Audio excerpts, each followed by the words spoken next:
All praise to the Most High. We're going to go ahead and move forward from the law reading to our next segment. Motivation. When you hear the word motivation, what comes to mind? Right? Let's dive into this. The title of the lesson, we thank everybody for joining on, brothers and sisters online. Those of you who couldn't make it today, those of you may be from some other part of the world, we bless you for joining us on today. Isaac, Israelite Saints All About Christ. We pray that the lesson is edifying and able to build you up in these last days and prepare you for the coming of our Savior. Con, give me the video. I sent the video. I think it's the voice of Denzel Washington. I seen this the other day and I liked it. I don't want to play all of it, but I want to play a little bit of it. Motivation. Matter of fact, give me the definition for motivation first. I'll send it to you. Yeah. Don't let them rob your motivation. Is that it, King? Don't let nobody rob your motivation. Don't let nobody take away your motivation. The root word of motivation is motive, right? So when you lose your motivation, you lose the true motive that you had when you started this walk, right? Don't let nobody take away your motive. There's so many things in this world that can discourage us from being truly motivated, right, and focused on our motive. We got to understand that. Husbands, wives, children, things, places can take away our motivation. And if it takes away our motivation, it takes away our fight. They tried it on Christ. They tried it on the apostles, trying to take away their motivation. The essence of them doing what they did or was doing. And it could have cost not only them, but we're going to learn that it can cost others too. By someone taking your motivation or your motive, your true essence, that it can discourage others and they can lose because you lost your motivation. Let's read that real quick. Motivation. Who reading over there? Tim, all praise. Come on, Tim. Motivation. Noun. The reason. Well, who? The reason. The reason why we're here. So motivation is the reason, right? It's a reason why we're doing. We're motivated for a reason, right?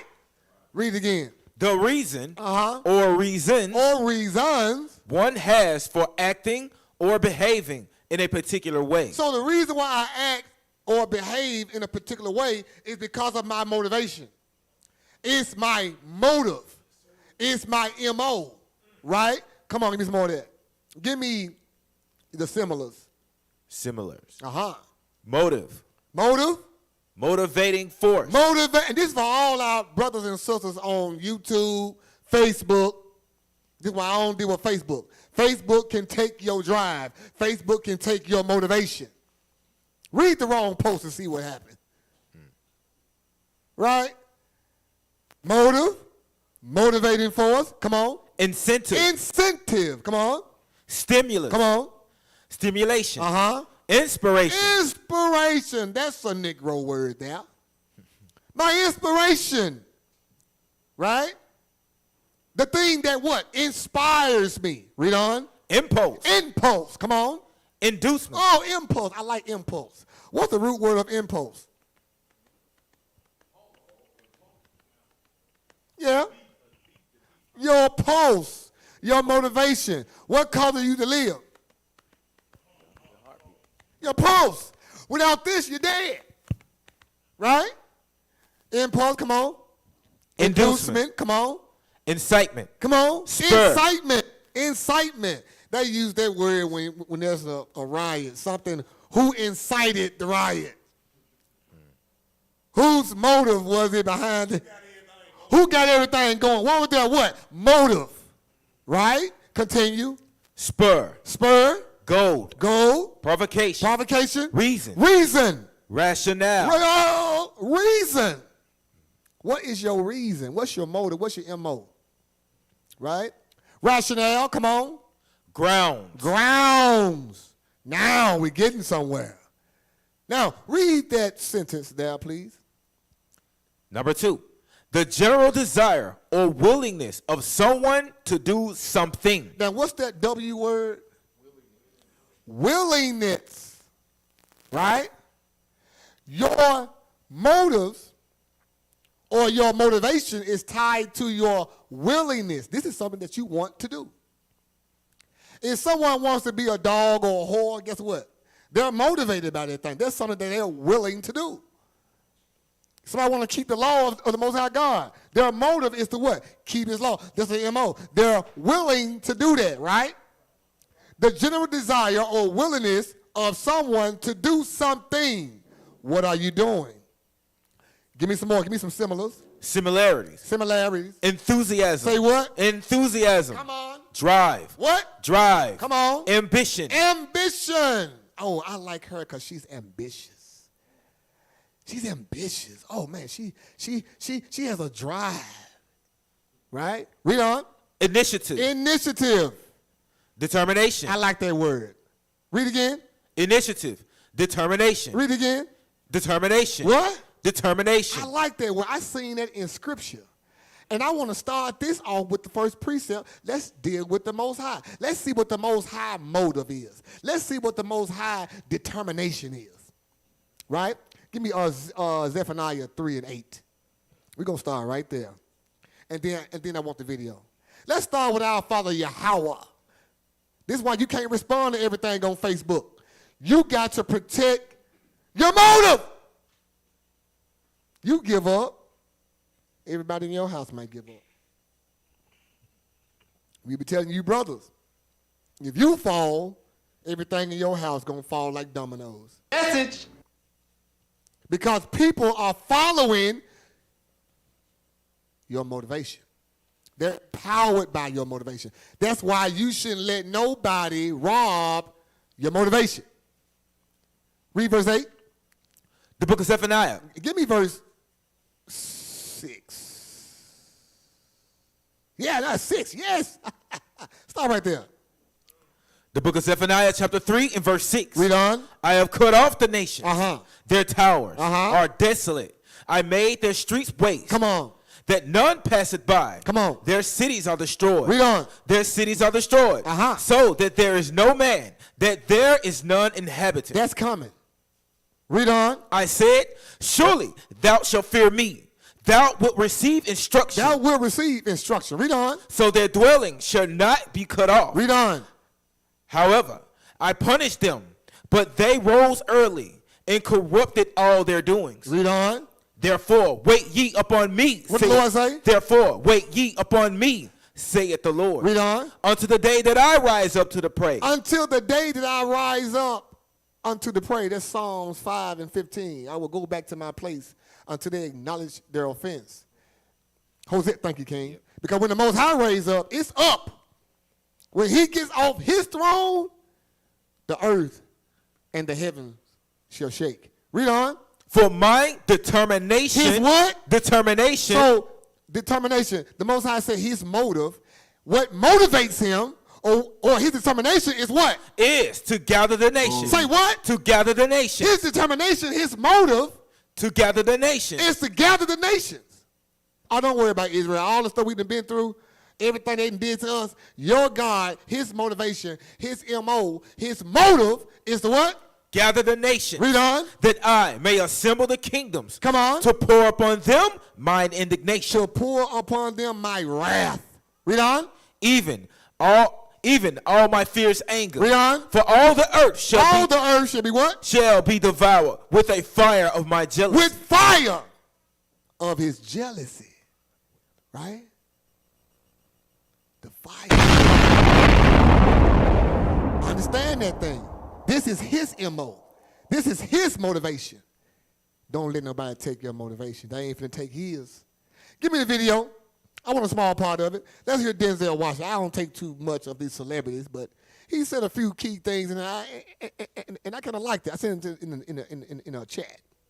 No, it's not a movie. It's just a little inspirational, motivational speech. I want a small little bit of it because we're going to show you how to deal with motivation. We're going to show you how to operate in motivation, right? We're going to show you that. You just can't say it where I'm motivated. We're going to show you how to do this thing, how to really operate in this thing. Go ahead and play it. Some of you can relate to this. A lot of us losing because somebody, something, someplace has taken our motivation. They've taken it away. And it's so easy. It can happen like that. One word can change your mood from happy to sad. One post, one letter, one word can take your frown or your smile and turn it to a frown. It can rob you of your motivation. It can rob you of the very thing that you got in this walk for. Right? This is very important. Death can take away your motivation. Right? Even some good stuff, a present, a gift, can take away your motivation. And it will take you out of the race. Right? Play it a small bit. Yes, sir. When someone doesn't value you anymore, the first step isn't about pointing fingers or seeking to fix the other person. It starts with you, with a deep and honest self-reflection. Stop. You must take a... We're going to start right there. To not allow someone to take your motivation, it starts with you. It starts with you. See, it's the thing what we do as Israelites. We love pointing the freaking finger. Put that stanky little finger that you've been digging with, and you know you've been digging with that finger. You've been digging with that finger. That index finger has more garbage on it, more germs on it. Put that finger back in your pocket. Stop pointing the finger. Ew.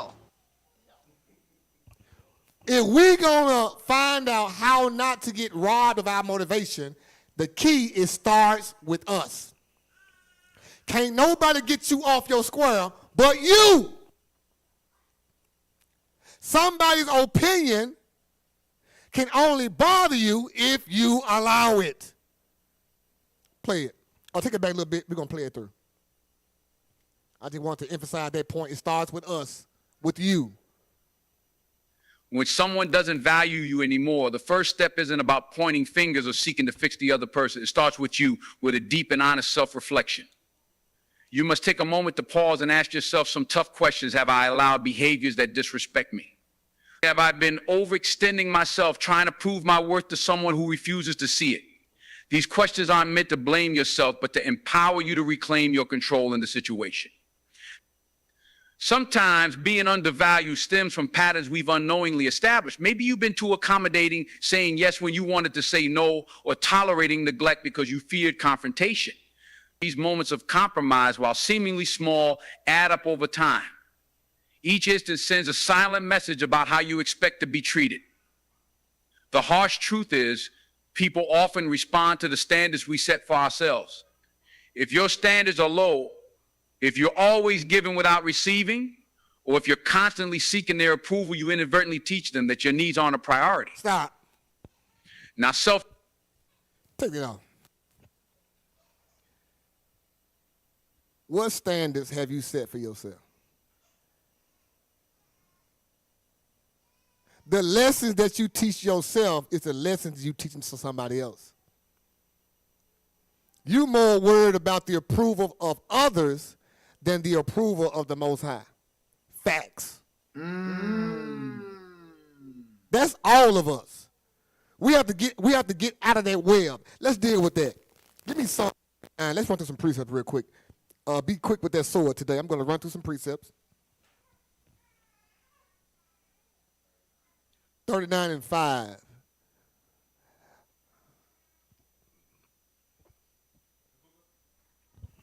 While we so busy worrying about what man think, let's read about man. The book of Psalm, chapter 39 and verse 5. Come on. Behold, thou hast made my days as an handbreadth. As in handbreadth. In mine age is as nothing before thee. Say what? In my age is as nothing before thee. My age is nothing before the Most High. He has made my days as a handbreadth. And you worried about somebody who living that long. You worried about the opinion of somebody who ain't going to be on the earth but that long. Read again. Behold, thou hast made my days as an handbreadth. Go ahead. In mine age is as nothing before thee. It don't even matter how old the individual is. You worried about somebody who age is nothing before the Most High. Read on. Verily, every man. Every who? Every man. Yeah, for man and women, you come from us. So it's talking about you too.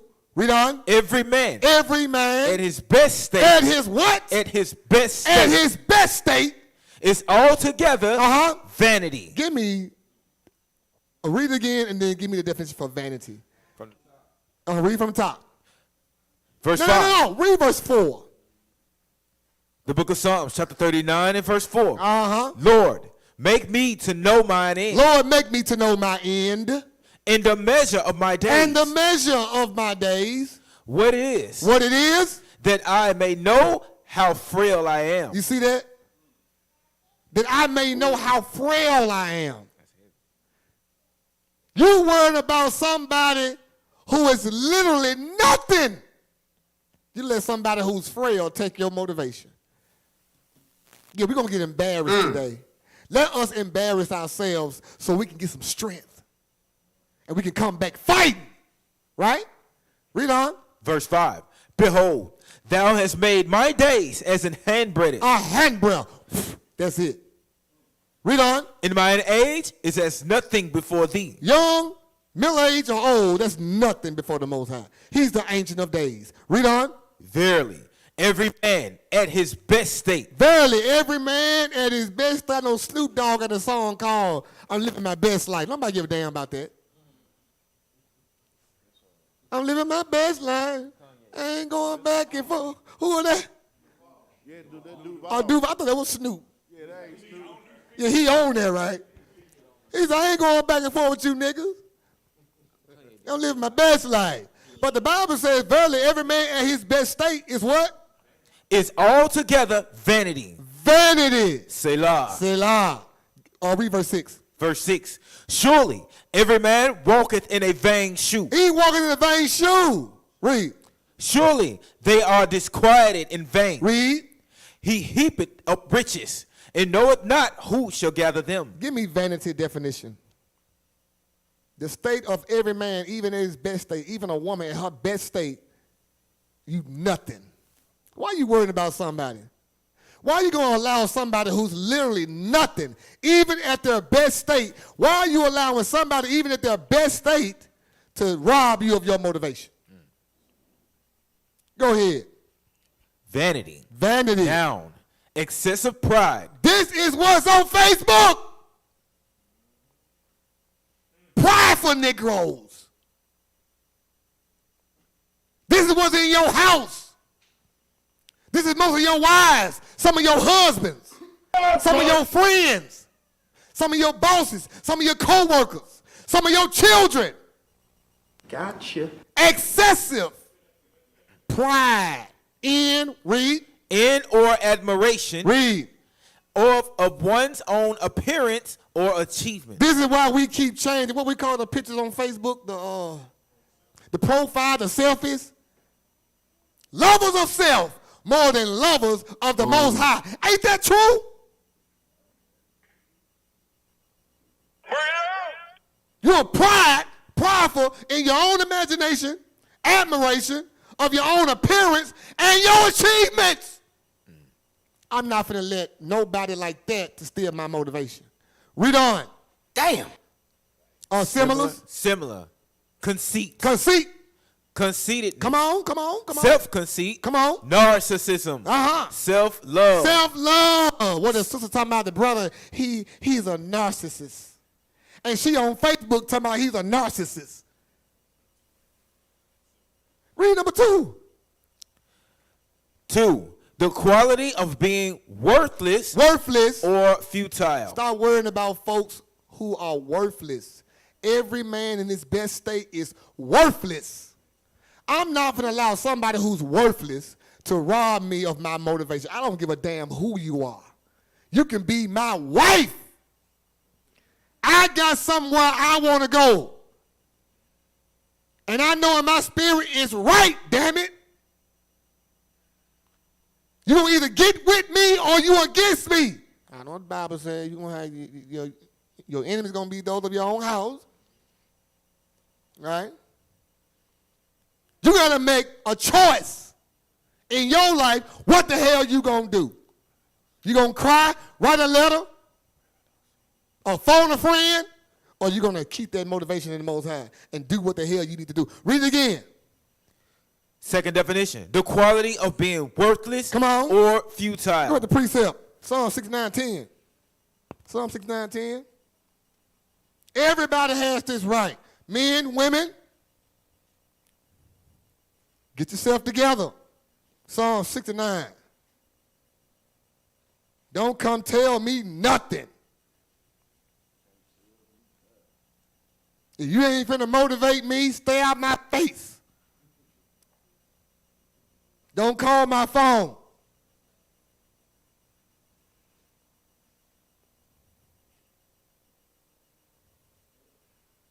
Read verse 10. The book of Psalms, chapter 69 and verse 10.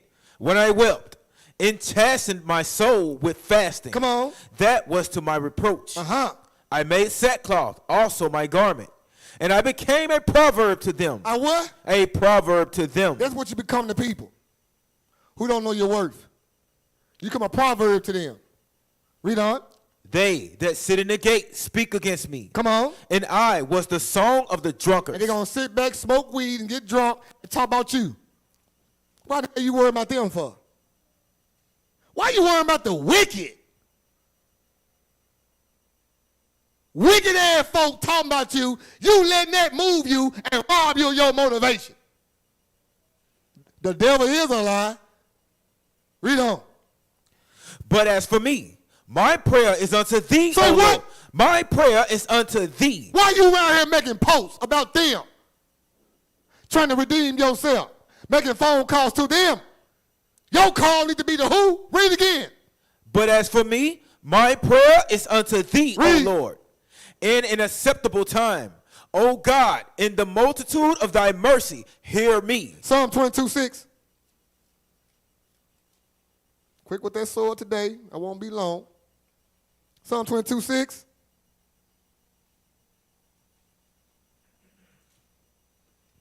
Read verse 5 or 4. The book of Psalms, chapter 22 and verse 4. Oh, read verse 1. Verse 1. This is some of us. This is some of us. When you're about to lose that motivation. Read on. Verse 1. Come on. My God, why hast thou forsaken me? Read. Why art thou so far from helping me? Read. And from the words of my warring. Come on. Oh my God, I cry in the daytime. Read. But thou hearest not. Come on now. And in the night season, and I'm not silent. Read that again. I want it clear. Verse 2. Oh my God, I cry in the daytime, but thou hearest not. And in the night season, I am not silent. And am not silent. I'm making my cry in the morning and in the night. Don't forget that. Read on. But thou art holy. Come on. O thou that inhabitest the praises of Israel. Come on. Our fathers trusted in thee. They trusted, and thou didst deliver them. Read. They cry unto thee, and were delivered. They trusted in thee, and were not confounded. Read. But I am a worm, and no man, A reproach of men. Say what? A reproach of men. A reproach of men. Read. And despised of the people. Yeah, they trying to take your motivation. Read on. All they that see me laugh me to scorn. They do what? Laugh me to scorn. They laugh at me. These are the things that will rob you of motivation. They laughing at me. Father, help me. I pray to you. Because what they say, actually, I care about what they say. They laughing at me. Worthless individuals, they laughing at me. People who ain't going to be here no but that long, they laughing at me. Read on. They shoot out of the lip. They shoot at what? They shoot out of the lip. Talking smack. Read. They shake their head. And they love shaking. Negro love shaking their head. Shaking their head and then shooting off the lip. Read on. Saying. Saying what? He trusted on the Lord. He trusts in the Most High. Come on. That he will deliver him. Uh-huh. Let him deliver him. That's the key. That's the key right there.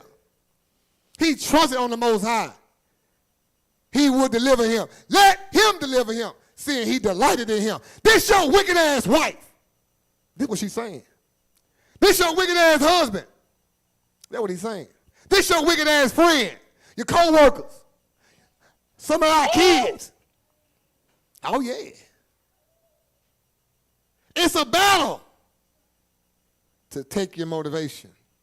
Right? Psalm 629. Quick. Psalm 629. Read verse 7.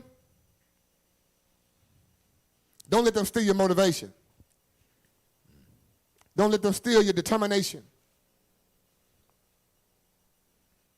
You got to make it. Don't come all this way and fall down. Some folks, you're going to learn today, you got to cut their ass off. You don't, you're going to fall with them. The blind leading the blind. Come on. The book of Psalms, chapter 62 and verse 7. Read it out. In God is my salvation. Say what? In God is my salvation. No, Facebook. In God is my salvation. No, my wife. In God is my salvation. My husband. In God is my salvation. My kids. In God is my salvation. My job. In God is my salvation. Say what? In God is my salvation. Read on. In my glory, the rock of my strength. In my refuge is in God. Come on. Trust in him at all times. Sometimes. Trust in him at all times. Most of the time. At all times. When I feel good. At all times. When I'm motivated. At all times. Read. Ye people, pour out your hearts before him. Say what? Ye people, pour out your hearts before him. Stay on Facebook. Pour out your heart before him. All those posts. Pour out your heart before him. Stay on Facebook. Pour out your heart before him. Read. God is a refuge for us. Say what? God is a refuge for us. Read on. Selah. Uh-huh. Surely men of low degree. Surely men of low degree. Low degree are vanity. Are what? Are vanity. We just read what definition what vanity was. We just read it. Men, surely men of low degree. Boom. Or degree are vanity. Watch this, read.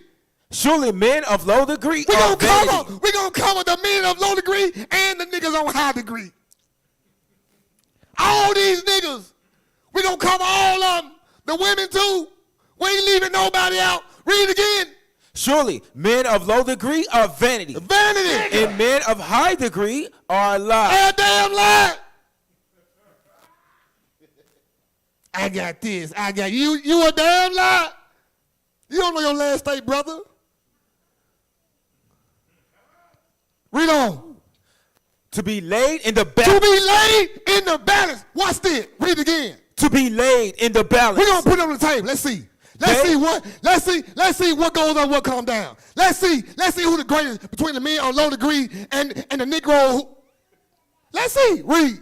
They are all together lighter. All of them. All together. Ain't none of them nothing. Why you worrying about what niggas say? That's why I say, leave Isaac alone. Leave the children of the Most High. I don't care what camp you is. You keep these laws, statutes, and commandments, leave them folks alone. You can't win against a law keeper.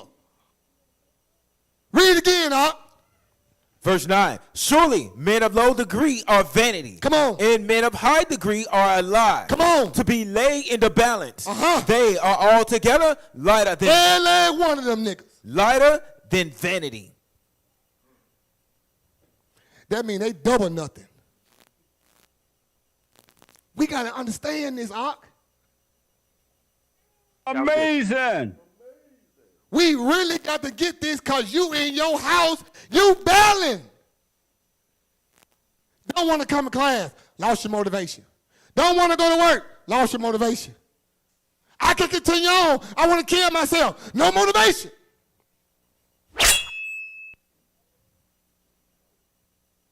I want to go outside in the rain looking ass. I'm sorry. I'm sorry. But this is what it is. This is what it is.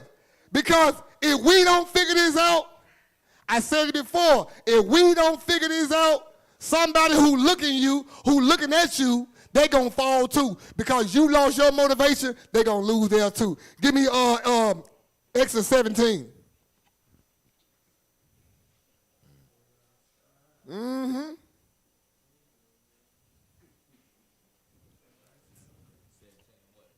Exodus 17, verse 12. Let me look at it with you. We got somewhere to go. You got to keep that motivation. The Most High depending on you. You got stuff to do. You can't be worried about what these folk out here doing. Let them do what they do. It's designed to take your motivation.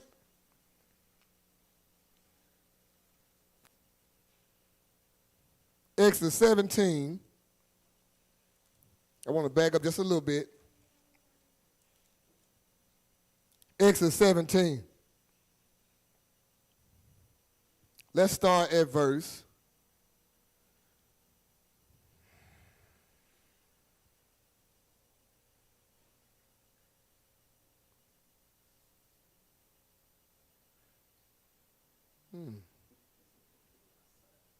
Start at verse 8. Exodus 17, verse 8.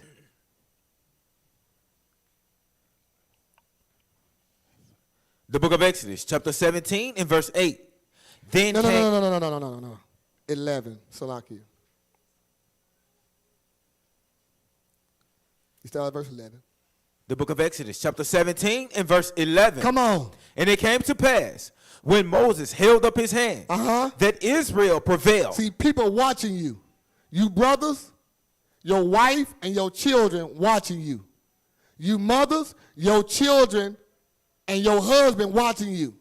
They watching to see what you going to do. Because Israel loved putting the blame on somebody else. So why not put it off on you? Read. And when he let down his hand. When Moses held his hands up, they were fighting. They was at war. The weapons of warfare are not carnal, but spiritual. Through the pulling down of what? Strongholds. Right? We wrestle not against flesh and blood, but against what? So it's a war to rob you. Because after they whoop you, they're going to spoil you. Read. And when he let down his hand. And when his hands went down. Amalek prevailed. Amalek, somebody watching. Somebody looking at Moses. Read verse 12. Verse 12. Come on. But Moses' hands were heavy. And they took a stone. Because sometimes you can get heavy in this walk. Right? You can get worn sometimes. The Bible said two is better than one. Read on. And they took a stone and put it under him. Come on. And he sat thereon. Read. And Aaron and Hur stayed up his hands. The one on the one side and the other on the other side. Come on. And his hands were steady unto the going down of the sun. Read. And Joshua discomfited Amalek Come on. and his people with the edge of the sword. And the Lord said unto Moses, write this for a memorial in a book, and rehearse it in the ears of Joshua. Come on. For I will utterly put out of the remembrance of Amalek from under the heaven. 1 Kings 19. 1 Kings 19, 1. Real quickly. 1 Kings 19. So we understand that if you lose your motivation, it can cause your family the war. It can cause those you love the battle. So you're not only fighting to keep motivation for yourself, but for somebody who's watching you. Go ahead, Aunt. And that's why it's important for us, for us brothers, to encourage one another, because you're gonna have brothers that's not gonna be motivated at times. Give me Isaiah 50.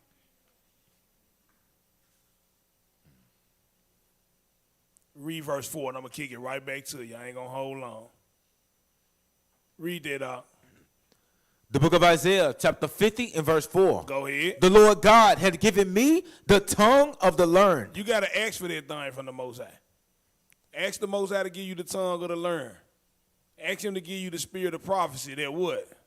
That I should know how to speak a word in season. What? In season. You got to know how to speak a word in season to who? To him that is weary. See, a man that's weary done lost motivation. A man that's weary, he didn't got time. But if you got the tongue of the learned, if you didn't ask the Most High for this, you will know how to speak that word in season to him that done lost his motivation. That's all I wanted, just the A part. Go ahead, King. All praise to the Most High. This is not only for you, but for the ones who's watching you. You don't know who's watching you. I have no idea in this church and outside the church. I don't know who's watching me. Somebody might be watching you and saying, if that Negro fall, bro, I know it's up. You don't know that. That's why you can't let nobody rob you of your motivation in the Most High. Read verse 1. The book of 1 Kings, chapter 19 and verse 1. Come on. And Ahab told Jezebel all that Elijah had done, and whither how he had slain all the prophets with the sword. Read. Then Jezebel sent a messenger unto Elijah. See, this always goes on. They always want to send a message. When you done piss somebody off, they want to send you a text message, a Facebook post, a phone call. Read on. Then Jezebel sent a messenger unto Elijah. Come on. Saying what? So let the gods do to me, and more also, if I make not thy life as the life of one of them by tomorrow about this time. Sending threats.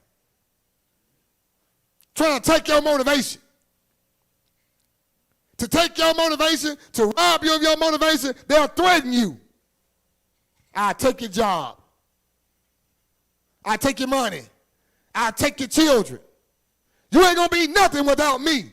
Read on. Verse 3. And when he saw that, he arose and went for his life. Read it again. And when he saw that, he arose and went for his life. Read it again. And when he saw that, he arose and went for his life. Whoa, come on. And came to Bathsheba, which belonged to Judah. Oh, come on. And left his servant there. He left his servant there. He lost his motivation. He got that message from Jezebel saying, I'm going to kill you. By this time tomorrow, you're going to be dead. He ran for his life. This man had just got done slaying how many prophets? 300? No. 600. How many prophets? How many prophets? 600 prophets. How many prophets?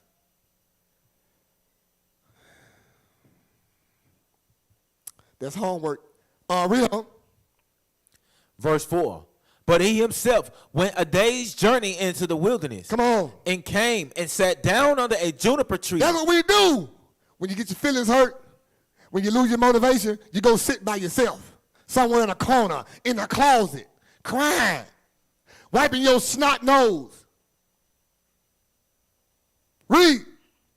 And he requested for himself that he might die. Now he want to die. One of the greatest prophets lost his motivation. He want to die because of this harlot. Read on. And he said, What did he say? it is enough now. I'm tired. It's enough. It's enough. I want to run no more. I lost my motivation. I'm not determined no more. Read. It is enough. Now, O Lord, take away my life. Read. For I am not better than my father. Read. And as he lay and slept under a juniper tree, behold, then an angel touched him and said unto him, What? And said unto him, arise and eat. Get up. Get up. You've been laying down long enough. You lost your motivation, I'm on your side. He said, I'll never leave you, I'll never forsake you. But get up. It ain't over with yet. It ain't over. My son took a butt whooping. You're going to take one too. Can you drink from the cup? Can you drink from it? Read on. And he looked up. What is it? Read. And he looked up, and behold, there was a cake baking on the coals. Come on. And a cruse of water at his head. Come on. And he did eat and drink and laid him down again. He was obedient. Keep reading. And the angel of the Lord came again the second time. He'll never leave you. Read. And touched him and said, What? And said, arise and eat. Read. Because the journey is too great for thee. Negro, it ain't over. You think you just went through something. It ain't over. Prepare your heart for what? It ain't over. It ain't over. Go on, get you something to eat. You got a little bit more to go. The journey is a little bit farther. Now, I'm with you, but you got to eat something. Man should not live by bread alone, but by every word that proceedeth out of the mouth of Yahweh. Read on. Verse 8. And he arose and did eat. Come on. And drink. Come on. And went in the strength of that meat 40 days and 40 nights unto Horeb, the mount of God. Now stop right there. Read verse 10. No. Go ahead and read verse 9. I'm sorry, Salaki. Come on. Verse 9. And he came thither unto a cave Uh-huh. and lodged there. Uh-huh. And behold, the word of the Lord came to him. That's the beauty of the Most High, man. I'm telling you, in your walk, he going to come to you at the time when you done lost your motivation. He right there with you. He know what's going on with you. It behooved him to be made like unto his brethren, that he may be a faithful and merciful high priest. Read. And he said unto him, What he say? what doest thou here, Elijah? What you doing here, Elijah? Come on. And he said, I have been very jealous for the Lord God of hosts. Come on. For the children of Israel. Huh? For the children of Israel have forsaken thy covenant. Come on. Thrown down thine altars. Come on. And slain thy prophets. Come on. With the sword. Uh-huh. And I. Say what? And I. Say what? And I. Read. Even I Say only. who? Even I only. See, when you lose motivation or you let somebody rob you, it's all about you now. You make it all about you. What did Denzel say? He said the first thing when you're dealing with the love of others or motivation, he said it starts where? It starts with you, right? Read that again. Verse 10. And he said, I have been very jealous for the Lord God of hosts, for the children of Israel have forsaken thy covenant, thrown down thine altars, and slain thy prophets with the sword. And I, even I only am left, and they seek my life to take it away. And they seek my life to take it away. We're going to stop right there. Give me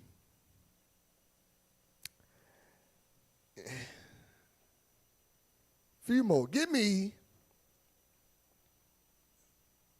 because I want to give you a secret. And I tried it myself before I'm going to tell you. And it was right there in the scripture the whole time. This is what you got to do, right? There are several ways to handle this. So we found out about men in Psalms, that men is vanity, they ain't nothing. Why you worry about them for? Why you going to let something who's nothing take your motivation? We found that in Exodus that sometimes your motivation depends on somebody else's motivation.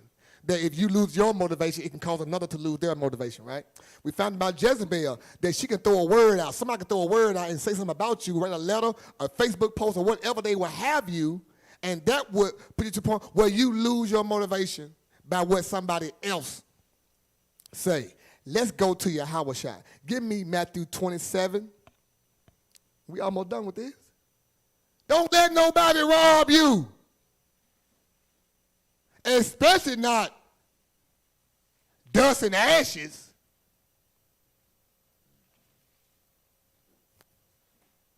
Matthew 27. Matthew 27. Let me get that with you. Matthew 27.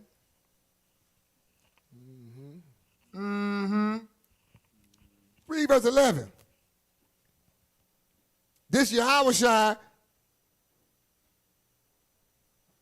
in court. Because that's what people want to do. They want to put accusations on you. They want to see what you're going to do when you're under pressure. Under pressure. Read. The book of Matthew, chapter 27 and verse 11. Come on. And Jesus stood before the governor. Yeah, he did. And the governor asked him. What did he ask him? Saying, art thou the king of the Jews? Are you an Israelite? Are you a man?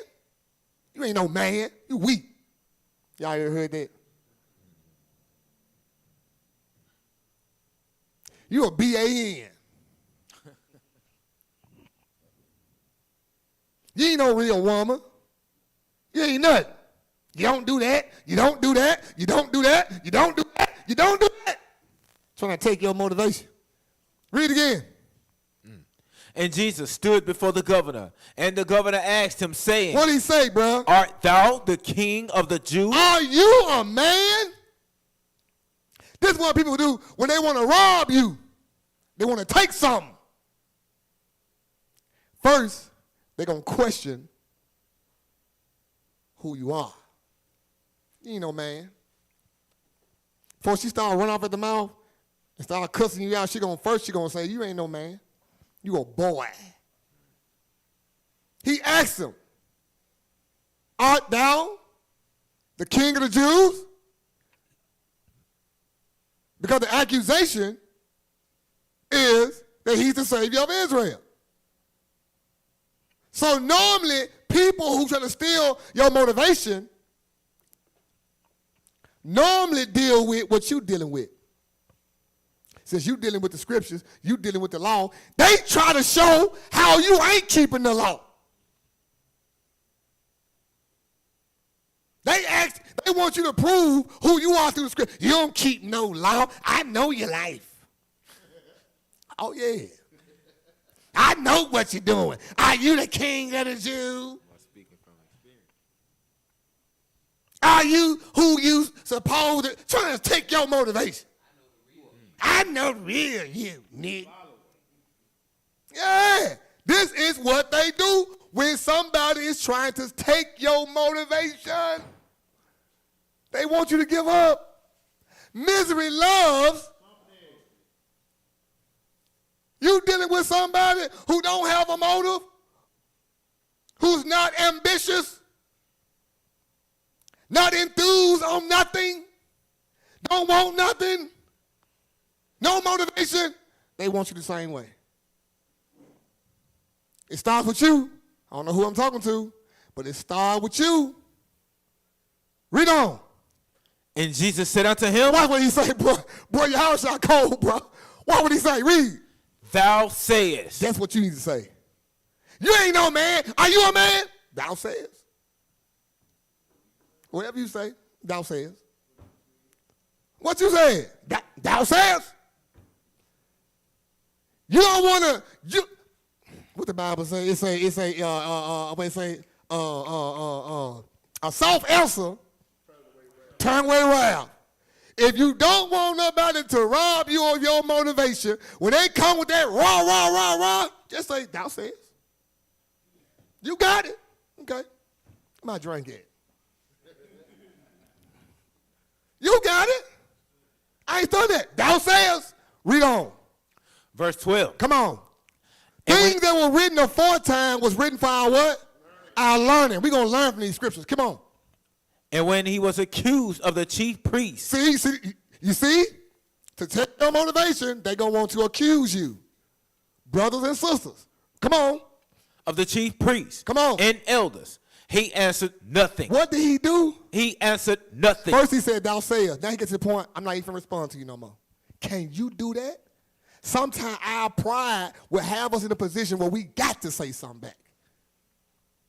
Somebody accusing you of something or bringing some accusation, you just can't be quiet. Sometimes not answering nothing is the best thing to do.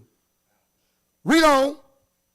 Then said Pilate unto him. No, that should have been the end of it. When you're dealing with somebody reasonable, that should have been the end of it. But since Pilate ain't reasonable, he ain't through questioning. Read. Hearest thou not how many things they witness against thee? He's still asking questions. You ask me all these questions. You acting like I'm on the stand. I'm on trial. You need to get off the testifying stage, chair. If you don't want to lose your motivation, stop letting people question you.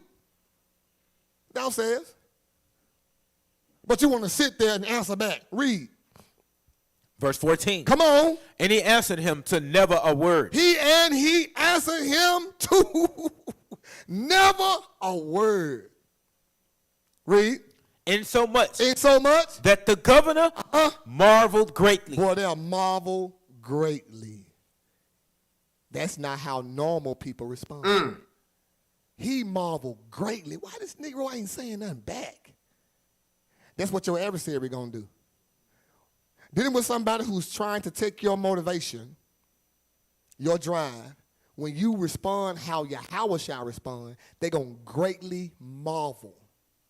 You leave them in disarray. You leave them confused. Psalm 71:7. Psalm 71:7. Psalm 71:7. He marveled greatly. Read that.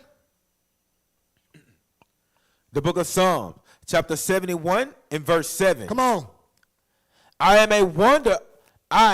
am as a wonder unto many, but thou art my strong refuge. Thou art my strong refuge. I'm a wonder to many, but thou art my strong refuge. Read verse 8.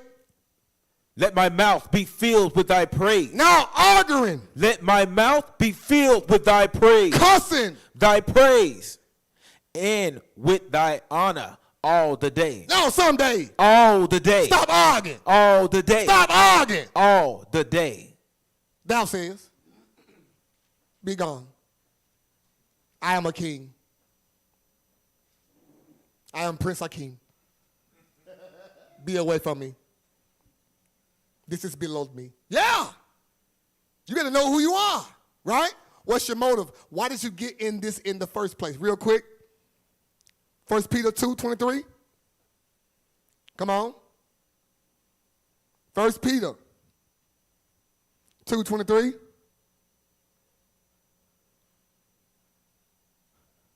We got to stop arguing. You're going to leave here in the pine box. And you're going to have a heart attack first. All that hollering you be doing. All that complaining. Around here worrying about somebody whose motive is to take your motivation and you answering back. You ain't like your Howard Shire, thou says. This is beneath me.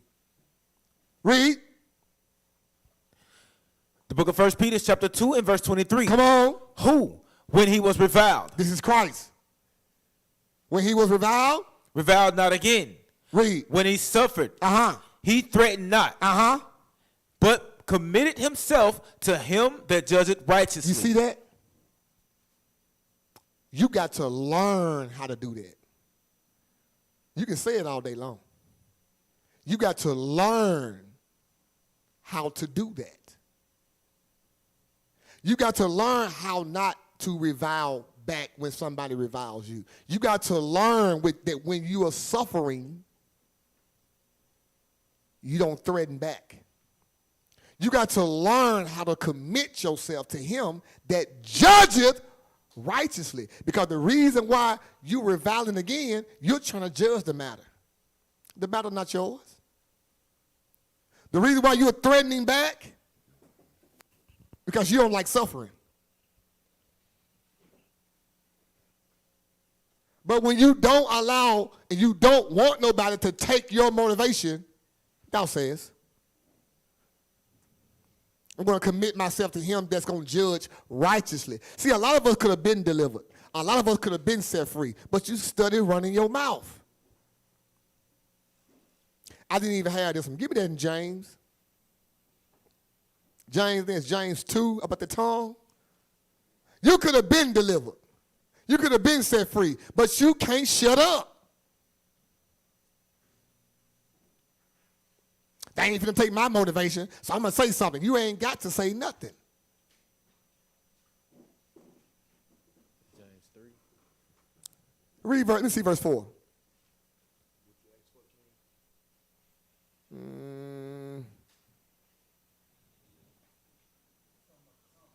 Yeah, go back down. Give me the tongue. Read verse 5. The book of James, chapter 3 and verse 5. Even so the tongue is a little member, and boasted great things. Behold, how great a matter a little fire kindleth. What if Christ had our mind frame? His MO, his motivation was to go to the cross, to die for all our sins, to shed his blood for us so that we can get forgiveness. What if he allowed the chief priests, when they smacked him, he smacked them back? What would have happened? What if he would have reviled back? What if he would have defended himself? It would have cost us salvation. Even so the tongue is a little member, read. Even so the tongue is a little member. Come on. And boasted great things. Come on. Behold, how great a matter a little fire kindleth. Behold, how great a matter a little fire kindleth. Read.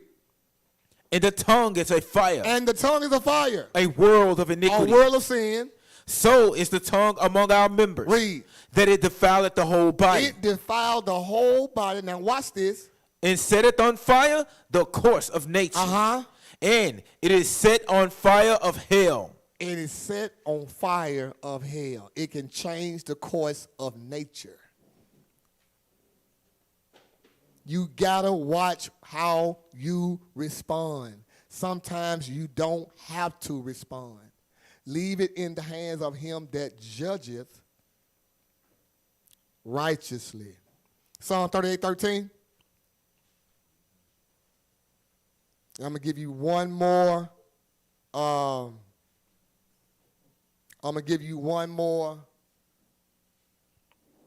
Antidote on what you can do, on something that you can do to not lose your motivation or not to allow somebody to rob you of your motivation. Read 13. The book of Psalm, chapter 38 and verse 13. Come on. But I, as a deaf man, heard not. And But I, as a deaf man, read verse 12. verse 12. They also that seek after my They life. seek after my life, my motivation, my motive. They seeking it. They looking for it. Read on. Lay snares for me. Read. And they that seek my hurt speak mischievous things and imagine deceits all the day long. Oh, they want to rob you of your imagination. Not imagination, but of your motivation. And this is a 24-hour job. Read. But I, as a deaf man, heard not. I heard not. I didn't hear what they was talking about. Read. And I was as a dumb man that opened not his mouth. I didn't open my mouth up either. Who we going to believe, the scriptures? Read. Thus I was as a man that heard it not, I heard not. and in whose mouth are no reproofs. Are no what? Are no reproofs. In my mouth are no. This is something you got to learn how to do. We are so in position to defend ourselves. You ain't got to. This is works that you have to learn. Now, we've given you several ways to deal with someone who wants to rob you of your motivation. Huh? All praises. This is the way. Read verse 15. And in whose mouth are no reproofs. Read. Verse 15. For in thee. Say what? For in thee. Say what? For in thee. For in thee. O Lord. Uh-huh. Do I hope. Say it again. Do I hope. I hope in him, not in my words, not how. You know, some people pride themselves on how they can cuss somebody out. Bro, I can cuss so cold, bro. You mother. You ain't shh. And make it sound good, too. Put a little with it. A little profanity. A little profanity. And make it sound good. You think that's going to work. No. He said what? For in thee, O Lord, do I hope. Read. Thou wilt hear, O Lord my God. Uh-huh. Is that it on that? Verse 16. For I said, hear me, lest otherwise they should rejoice over me. Read. When my foot slippeth. When I lose my motivation. They magnify themselves against me. They magnify themselves against me. Let me look at verse 17. Let's stop right there. Let's stop right there. Give me the clip. Give me the clip. Start at 144. Ain't that something? Start at 144. Sometimes you got to put these folks to the test. This is the last, the last, what's the word we use? The last, no, not result. This is the last, come on, y'all, give me some words. Who? No, this is the last option that I'm going to give today. I'll pray to Moses. This is, so thank you, I'm sorry. I'm slow. Ding, ding, ding. Right. This is one of the last options we'll give this evening that you can use against people who try to steal your motivation. This is the last one. This is the end game. Now, I'm not Denzel. Right. No, not that one. Did I send it to you? I didn't send it to you. Hold on. I thought I sent it to you. Yeah, 300. Yeah. Hold right there. Now I want to do a rundown real quick. Now, we learn that people who try to steal our motivation, people even at their best state are what? Vanity. We learned that sometimes if you lose your motivation in Exodus, that others what? Huh? Well, they'll lose their because they watching who? Right. We learned that we can lose our motivation through somebody sending a message, probably a text, a Facebook post, a phone call, right? And we can get that and we can lose out right after we had done something great for the Most High. How quick you can be robbed of that thing. Then we learned through Yahushua that how we can deal with not losing our motivation is when somebody speaks some evil of us, we say what? Thou sayest. Right. We can't use it. That's all I need. That's all I need. Right. I just need just a small little bit. Because this is what, the reason why I want this is because this is when, what's his name? Who? Yeah, this is when Leonidas is speaking about those, the immortals, how good fighters they was. And what he said, we're going to put their name to the test. Sometimes you got to try people. You got to put them to the test. So you won't lose your motivation, you got to put them to the test. Go ahead and play a small bit. Only less than 20 seconds. If it go over, just stop it before it go 20 seconds. The child speaks of the Persian ghosts, known from the Stop ancient right there. times. Stop They right are the there. hunters of men. I think that might be good, man. Because I'm just waiting for the... Go ahead. 9 seconds. Souls. Just stop it. They cannot be killed or defeated. Not this darkness. Okay. No problem. So he gets... Huh? No problem. So he gets here, and the soldier to his right is speaking on, the immortals and how vicious they are, right? How legendary they are. And these are people in our life. Sometimes people who are trying to take your motivation may be people who have a name for themselves. Maybe somebody who has experience, pride. But Leonidas said, you know what? Okay, we're going to see. We're going to put them to the test, right? Now, get the precept, 1 John 4. 1 John 4. Don't lose your motivation. 1 John 4.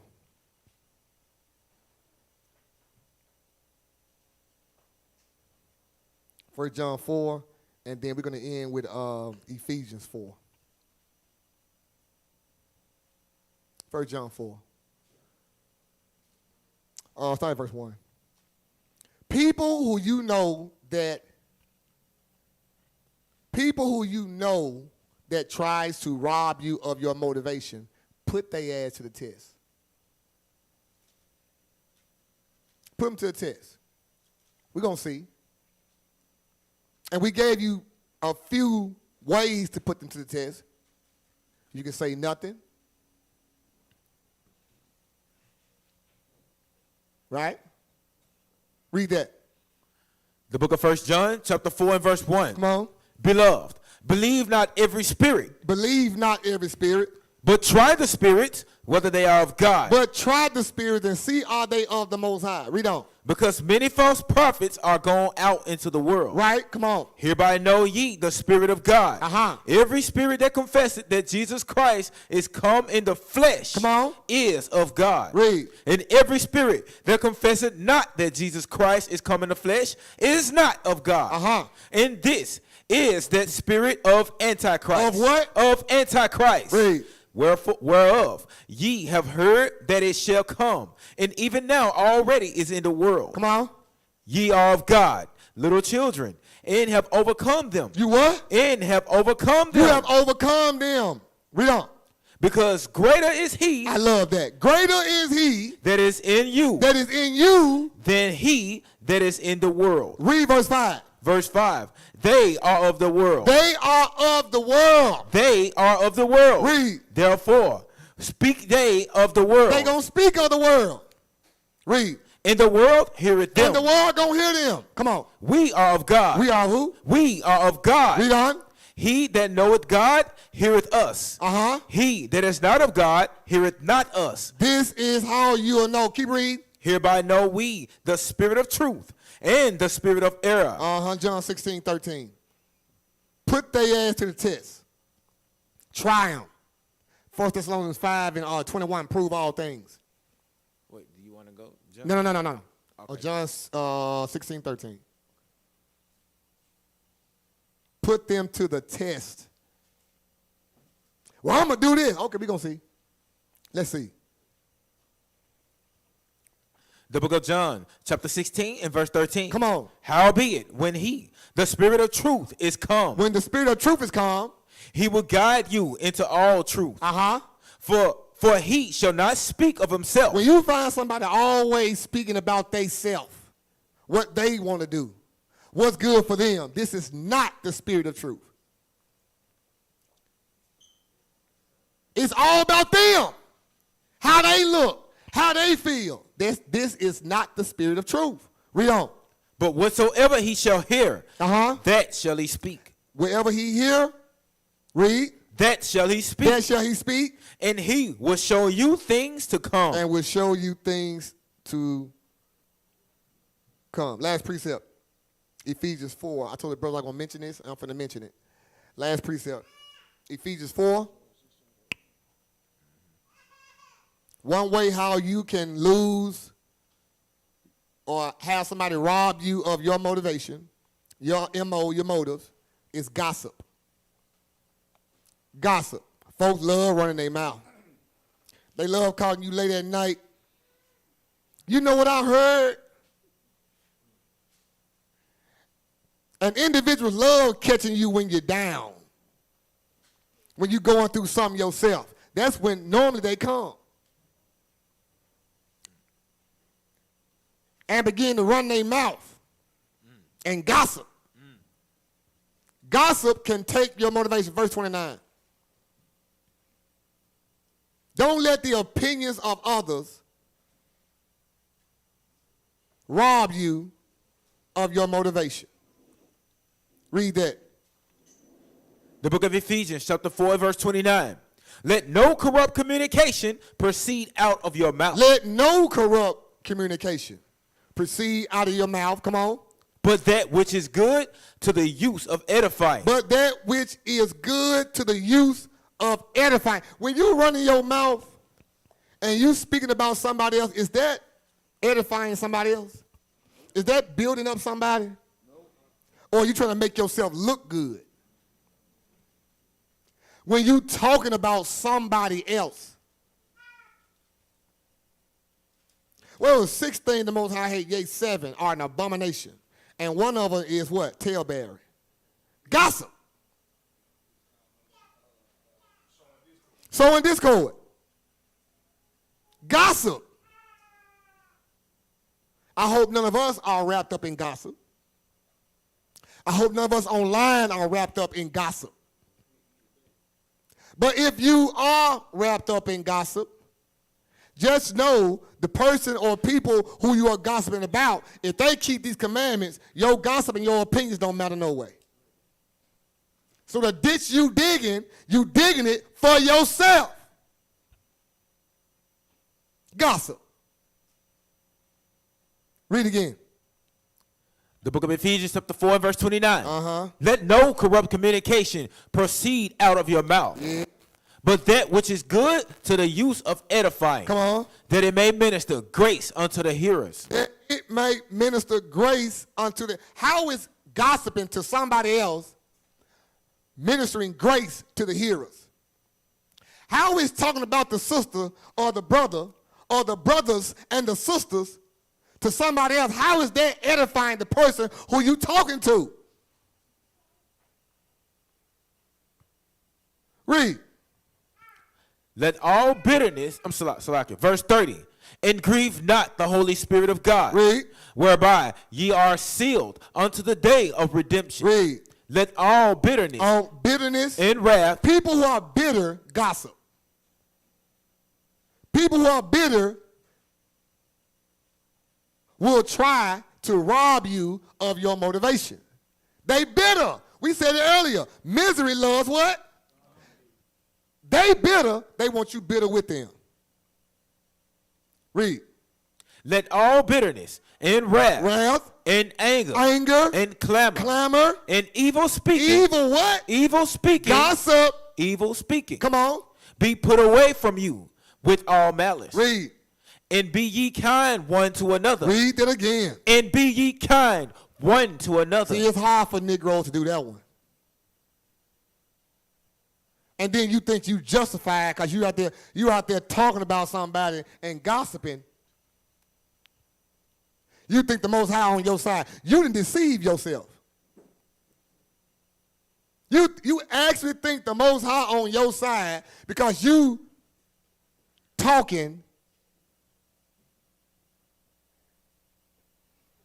not edifying. You bitter. You got wrath. You mad about something. Or you won't be talking about them folk. Anger, clamor, evil speaking, be put away from you with all malice. Read verse 32 again. Verse 32. And be ye kind one to another. Kind one to another. When you allow bitterness, wrath, anger, clamor, evil speaking, corrupt communication, and you don't edify, you're trying to rob them of their motivation. And that blood is going to be on your hand. Finish it up. Tenderhearted. Tenderhearted. Forgiving one another. What? Forgiving one another. You got to forgive one another. Is that hard for you to do? Is that difficult for you to do? To forgive one another? Read on. Even as God, for Christ's sake, had forgiven you. You got to forgive others, even as God, for Christ's sake, has forgiven you. I yield, King.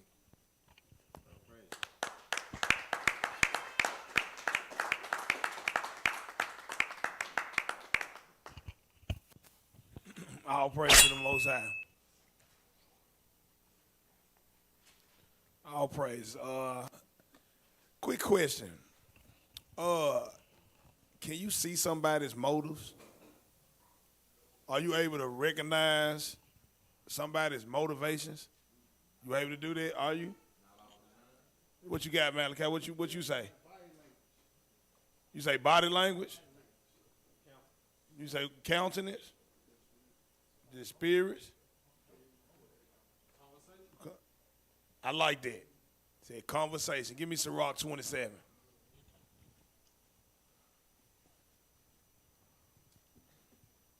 So it's a couple ways, body language. You can throw that in there. We'll talk about that in a second. Sirach 27. Give me verse 5. Read that out. This is the book of Ecclesiasticus, chapter 27, verse 5.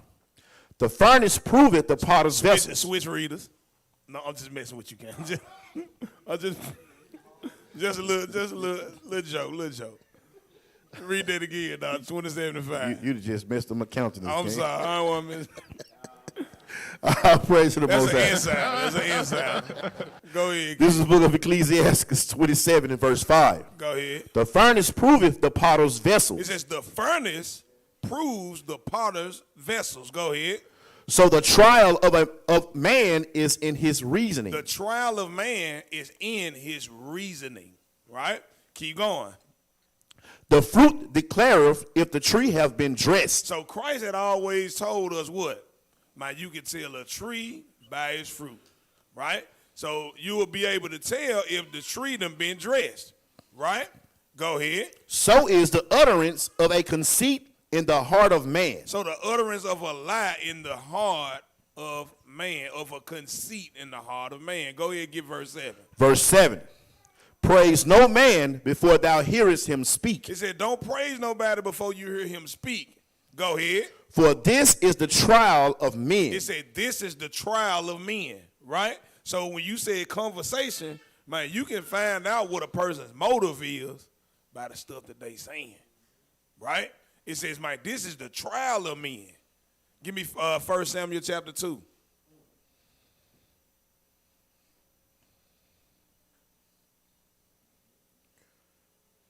First Samuel chapter 2, give me verse 3. We'll get straight to the point. Ox said body language.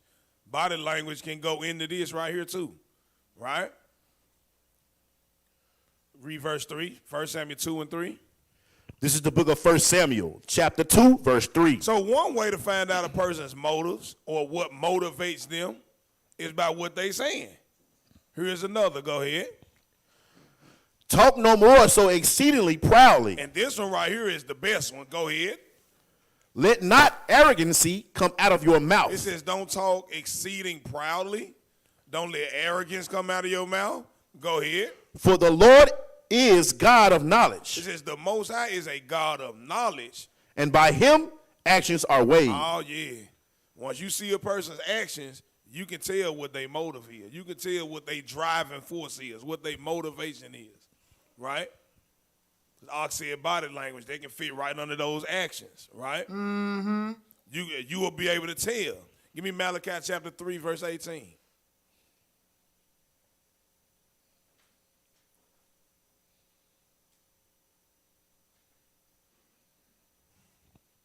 This is the book of Malachi, chapter 3, verse 18. And it's important for us to be able to know this right here. Go ahead, read that out. Then shall ye It return says, then shall you return. and discern between the righteous and the wicked. You will be able to discern between the righteous and the wicked. You will be able to see what motivates this person and that person. Go ahead. Between him that serveth God You're going to be able to tell between him that serve the Most High and him that serveth not him. and him that don't serve the Most High. It's important that we get these skills, family. It's important for you to know what drives men and women. It's important. Because if you don't know that, then how can you tell if somebody's trying to deceive you?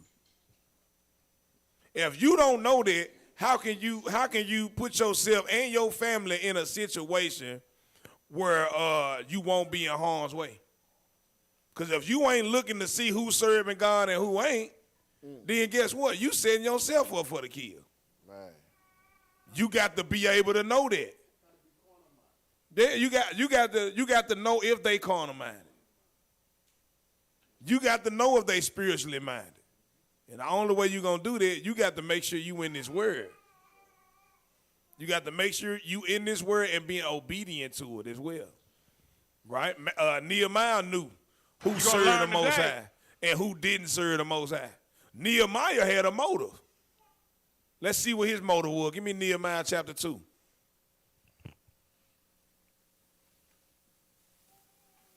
Start at verse 1. This is the book of Nehemiah, chapter 2, verse 1. Go ahead. And it came to pass in the month Nisan, in the 20th year of Artaxerxes, the king, Keep going. that wine was before him. Now, if you familiar with Nehemiah, Nehemiah was his cupbearer, right? So at this time, wine was before him. Go ahead. And I took up the wine. This is Nehemiah speaking. He said, I took up the wine. Go ahead. And gave it unto the king. And I gave it to the king. Go ahead. Now I had not been before time sad in his presence. He said, now all these other times that I was his cupbearer, I wasn't sad in front of him. He didn't see me like that. Go ahead, verse 2. Wherefore the king said unto me, What'd he say? why is thou countenance sad? He asked me, saying, why is your countenance sad? Go ahead. Seeing thou art not sick. He said, now I can tell you ain't sick. I can tell you healthy. Why your countenance ain't sad? I'm sorry, why is your countenance sad? Keep going.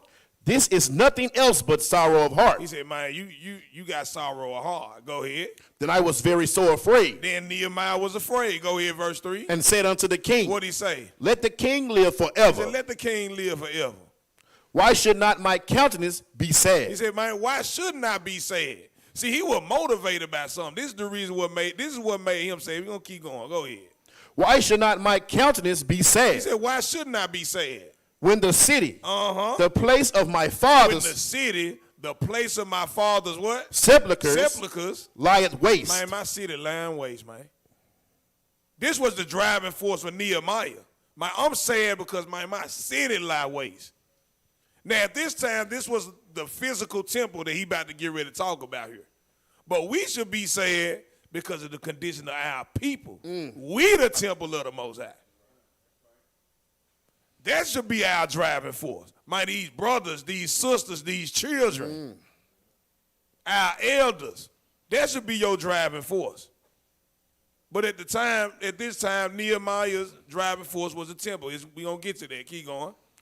The place of my father's sepulchre lieth It's waste, lying waste, man. and the gates thereof are consumed with fire. Man, the gates, man, consumed with fire, man. Go ahead, verse 4. Then the king said unto me, What the king say? for what doest thou make request? He said, man, what you want? What's your request? Go ahead. So I prayed to the God of heaven. So Nehemiah prayed to the God of heaven. Go ahead, verse 5. And I said unto the king, What'd he say? if it please the king, If it please the king, and if thy servant have found favor in thy sight, and if I found favor in your sight, go ahead. that thou wouldest send me unto Judah, Send me to Judah. unto the city of my father's sepulchre, Uh-huh. that I may He build said, it. send me over there so I can build it. Go ahead, read verse 6. And the king said unto me, this was his motivation. Go ahead. And the king said unto me, What'd he say? the queen also sitteth by him. So the king was right there and the queen was right there. Go ahead. For how long shall thy journey be? So he asked him, he said, man, how long your journey gonna be? Go ahead. And when wilt thou return? And when you coming back? Go ahead. So it pleased the king to send me. So it pleased the king to send Nehemiah. Go ahead. And I set him a time. And he set him a time. So Nehemiah's motive was to go back and rebuild his city. Rebuild the gates that were burned with fire. This was his motivation. This was his driving force. He was enthused to do this. Right? We just wanted to show what his motivation was. Now go to Nehemiah chapter 6.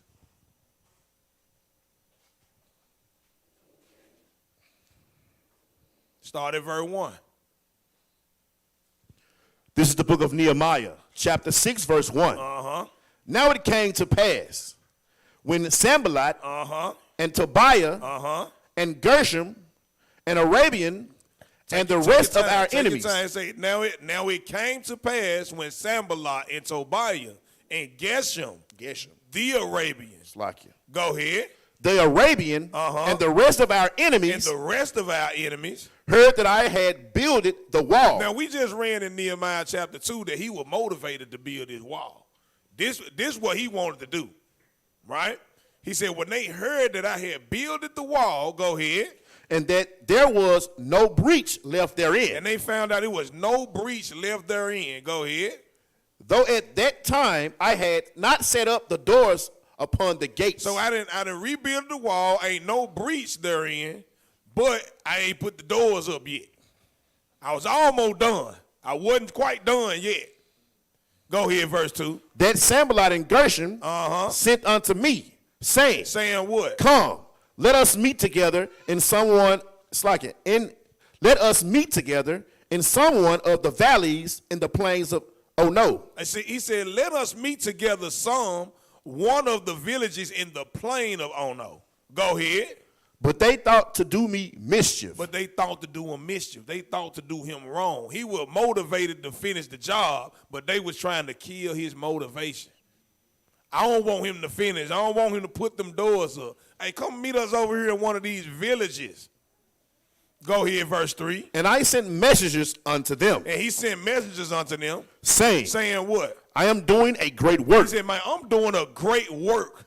So while Isaac, like Kyle was mentioning, man, we trying to build up the men. We trying to build up the sisters. We trying to build up the children. We trying to build up our people without. We go out here and we prophesy and try to bid them to come in, letting them know that our Savior, our Mashiach is on the way. Messiah is on the way. We doing a great work. A great work. This is what motivates Isaac, right? And not just us only, but hundreds, thousands of Israelites across the globe through the Spirit of the Most High, because we can't do it alone, but through the Spirit of the Most High, many brothers are doing it. So a great work is being done right here.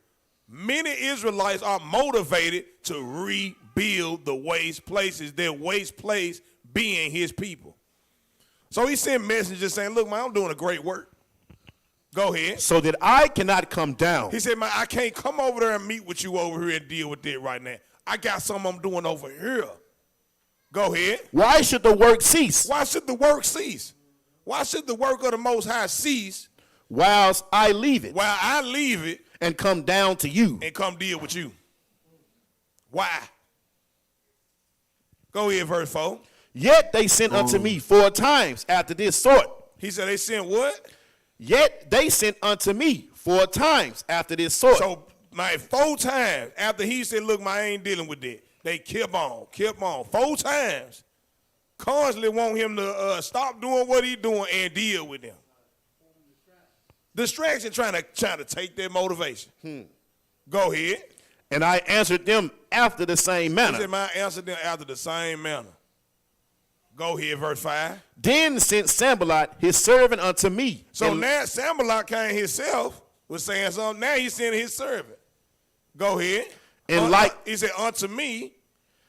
In like manner, the 5th time, with an open letter in hand, so his hand. They just won't let up. They trying to kill their motivation. They trying to stop his drive. The 5th time they came with an open letter in his hand this time. It wasn't sealed. It wasn't sealed last time he had to open it himself. The servant came to serve and already read it. Let me read it first before I get Nehemiah. And then he gives on. Go on here, verse 6. Wherein was written, Uh-huh. it is reported among the heathen, It's reported among the heathen. Go ahead. and Gashmu saith it, Uh-huh. that thou and the Jews think to rebel. So now they gonna lie. That's that gossip that Kyle talking about. Oh man, they saying that you and the Jews, y'all thinking to rebel. Go ahead. For which cause thou buildest the wall, See, that's the reason why you building the wall, Nehemiah. Go ahead. that thou mayest be their king, That thou mayest be their king according to these words. according to these words. Keep on, verse 7. And thou hast also appointed prophets to preach of thee at Jerusalem, Oh man, you done appointed prophets to preach of you, man, at Jerusalem. Go ahead. saying, there is a king in Judah. All a lie. This man Nehemiah had none of this in his mind, but gossip puts this in people's mind.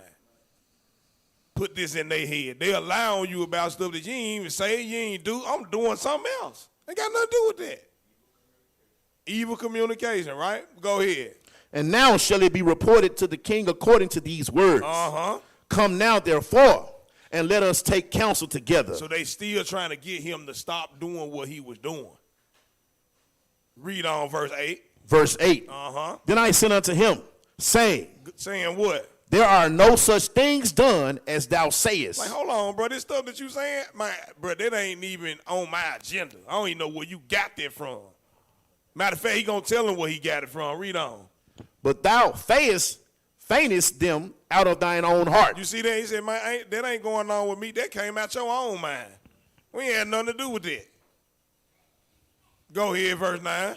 For they all made us afraid, They made all us afraid. Go ahead. saying, Saying what? their hands shall be weakened from the work. He said their hands going to be weakened from the work. That was the whole point, to make their hands weakened from the work. Go ahead. That it be not done. That it be not done. But if you driven, if your motivation is the word of the Most High and his spirit, this ain't going to happen. Go ahead. Now therefore, Uh-huh. O God, Now, therefore, oh God, strengthen my this is hands. what Nehemiah said, strengthen my hands, oh God. Go ahead, verse 10. Afterward, I came unto the house of Shemaiah, the son of Deliah, the son of Do your best, because that one. Mehetabel. Yeah, Mia the my mama. Nah, Hey, I'm just that's kidding. that Memphis City school, man. Yeah, Come on. all praise. All praise. Who was shut up. All right, so now first he was dealing with the heathen. Now, after he done dealt with 5 times dealing with them folk, he done went to his brother now. See, because it ain't just the heathen that'll try to take your motivation. Your brother will do it too. So he was dealing with the heathen first. Now verse 10, it say, afterward, I came unto the house of Shemaiah, the son of Deliah, the son of Mehetabel, who was shut up. Go And ahead. he said, what'd he say? Let us meet together in the house of God, within the temple. So now his brother said, hey, man, let us meet together, man, in the house of God, man. Let's come together within the temple. Go ahead. and let us shut the doors of the temple. Hey, man, let us go in there, man. We're going to go in the temple, man. We're going to close the door. Now, you heard somebody tell you, man, go close the doors and you all around, man, it's some mischief happening with that. Because you always hear, man, we'll go on behind closed doors and all that. You know, that's evil in the midst of that. Right? So he said, let's go in the temple, man, and let us shut the doors of the temple. Let's close the door. Ooh. My boy sound like a Diddy party. Well, go ahead. For they will come to slay He thee. said, man, let's go in the temple, man. Let's go in. Let's close the door, man, because they're going to come and kill you. Yea, in the night will they come to slay thee. Yeah, man, they're going to come in the night and try to kill you, bro. So let's go to the temple, me and you, and we're going to go in. We're going to close the door. Right? Anything to get this man to stop doing what he was doing. He want to make him afraid of death, so he say, hey, man, let's go over here. Go here, verse 11. Verse 11. Uh-huh. And I said, What'd he say? should such a man as I flee? You like, man, should such a man as I flee? What I'm running for? Go ahead. And who is there that being as I am, He said, who is there that being as I am, would go into the temple to save his life? go into the temple to save his life? Go ahead. I will not go He in. said, man, I ain't going in there. Because he was motivated. When you motivate, I said motivate. I'm sound like Uzziah. Salaki, can't mess with you. All praise. Look, when you motivated, no matter what somebody say to you, you not gonna stop doing your assignment. Whatever the Most High put on your spirit to do, you not gonna stop it. Right? He said, I'm not gonna go in. Verse 12. Verse 12. Well, and what we read in Malachi 3:18, you're going to be able to discern those that serve the Lord, and you're going to discern those who serve him not. Read verse 12. Verse 12.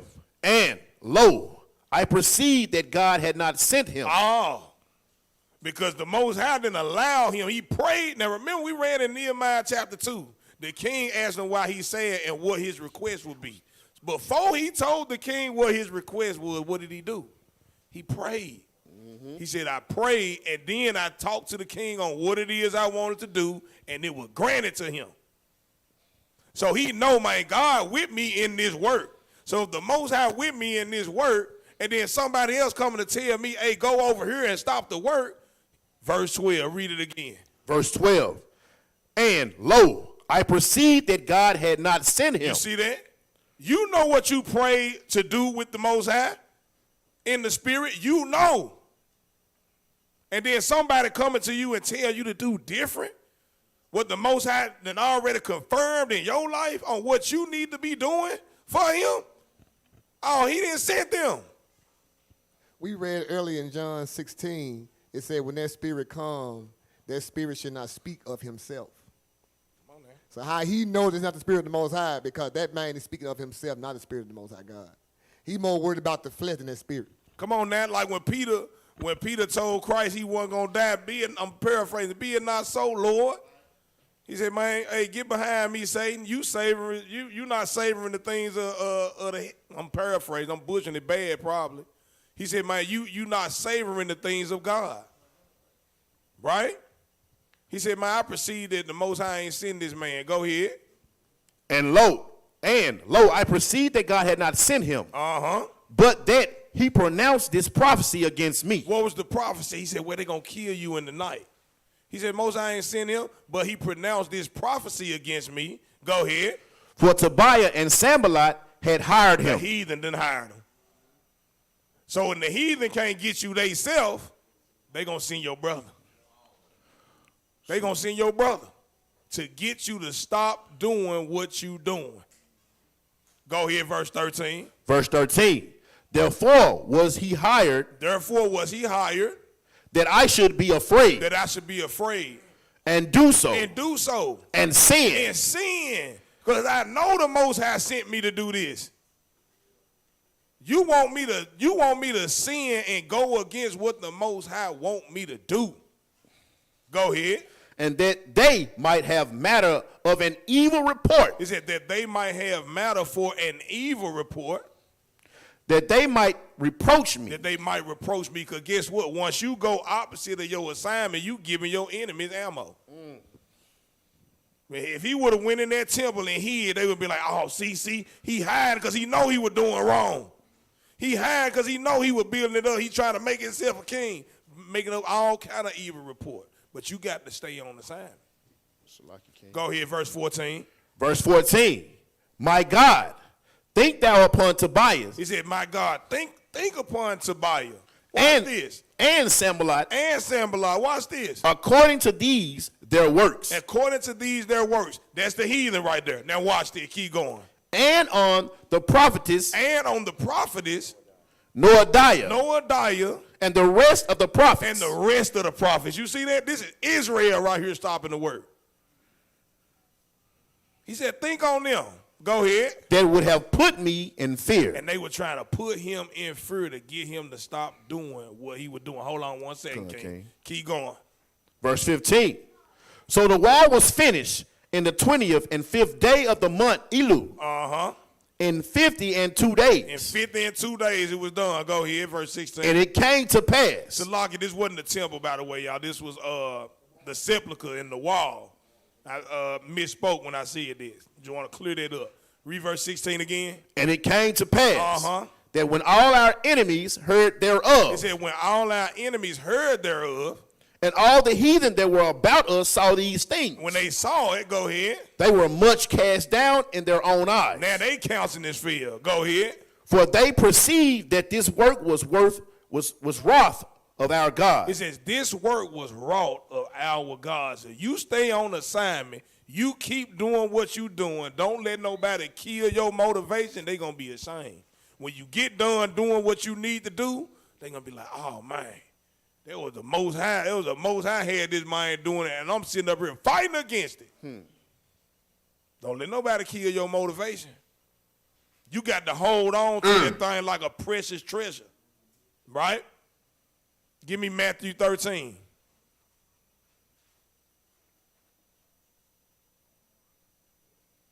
You got to go all in for that motivation. Matthew 13, verse 44. Watch this. Christ told us what the kingdom of heaven was like. Watch this. This is the book of Matthew, chapter 13, verse 44. Go ahead. Again, the kingdom of heaven is like unto treasure hid in a field. Man, the kingdom of heaven is like a treasure hid in a field. Go ahead. The which when a man hath found. So you over in the field and you done found this treasure that was hid in the field. What he do? He hideth. Man, he ain't tell nobody. He ain't tell nobody. Go ahead. And for joy thereof goeth and selleth all that he hath, and buyeth that field. He said the kingdom of heaven is like that. Once you taste the kingdom of heaven, that treasure, man, you gonna give up everything. He said he went and sold everything that he got just to buy all in on that treasure.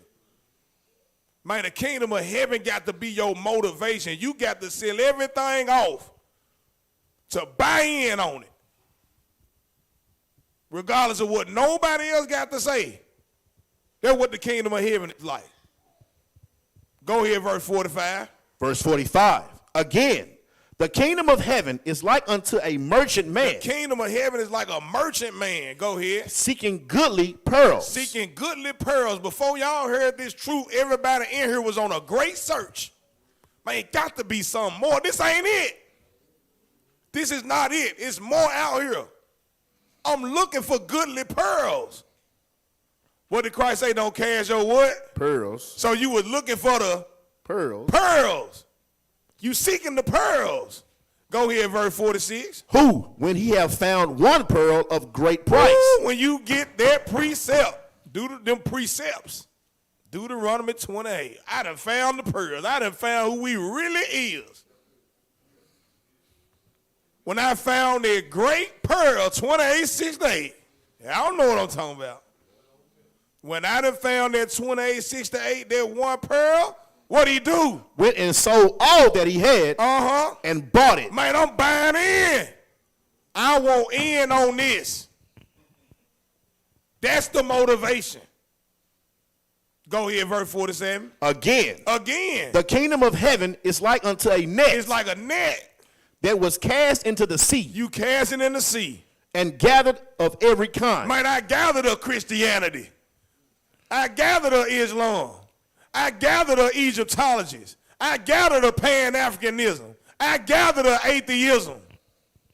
When I threw that net out there and I grabbed everything in, I read all of it. Verse 48. Which, when it was full, I pulled it up. Go ahead. They drew to shore. Drew it to the shore.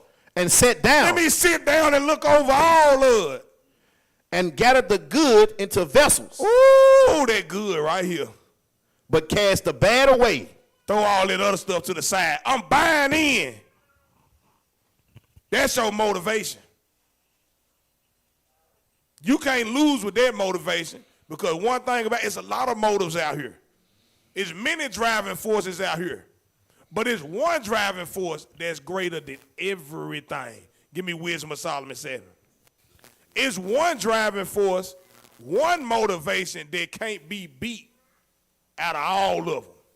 Wisdom of Solomon 7.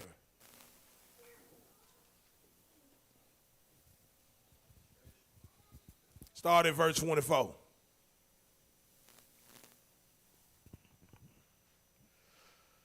This is the book of Wisdom of Solomon, chapter 7, verse 24. Uh-huh.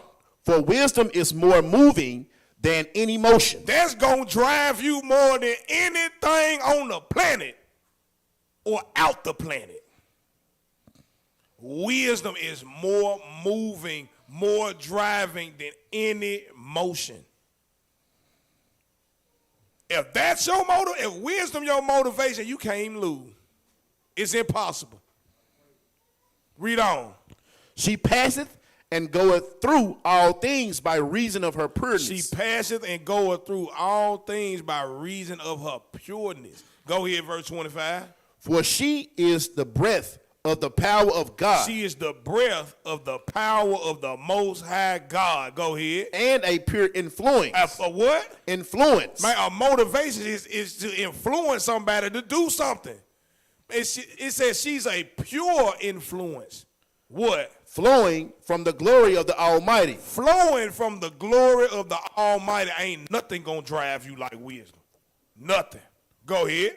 Therefore, can no defiled thing fall into her. Can't no defiled thing fall under her. Give me Sirach 24. Because once you taste of her, you can't stop. Y'all, what they say that the Pringles can, they say once you pop, the fun don't stop, and then the Lay's bag of tater chip, they say, I bet you can't eat just one.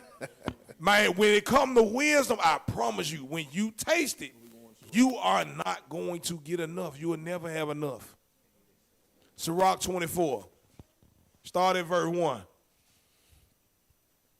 This is the book of Ecclesiasticus, or Sirach, chapter 24, verse 1. Uh-huh. Wisdom shall praise herself. Said, wisdom shall praise herself. And shall glory in the midst of her people. And she gonna glory in the midst of her people. I read verse 1 to show that this chapter is talking about wisdom. Now jump down to verse 19. Verse 19.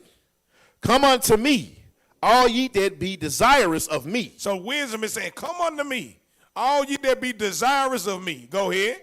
And fill yourselves with my fruits. And fill yourself with my fruits. Go ahead. For my memorial is sweeter than honey. It says, my memorial is sweeter than honey. Go ahead. And mine inheritance than the honeycomb. And mine inheritance than the honeycomb. It's sweeter than the honeycomb. Go ahead, verse 21. They that eat me shall yet be hungry. You see that? You're going to be so driven by wisdom, if you eat it, you still going to be hungry. I want some more. You ever ate something so good you just couldn't stop? Just can't stop. That's how wisdom is. You eat it, it's so good, I cannot stop. Y'all crazy. Just can't stop. Can't stop. Won't stop. Go ahead. Hold on. Hold on. And they that drink me shall yet be thirsty. And if you drink wisdom, you going to yet be thirsty. You going to want some more. I just got to have some more. Last one, give me Revelation 3. For all the brothers and sisters in here and online. Don't let nobody steal your motivation. It'll cost you. Promise you it's going to cost you. Revelation 3, read verse 11.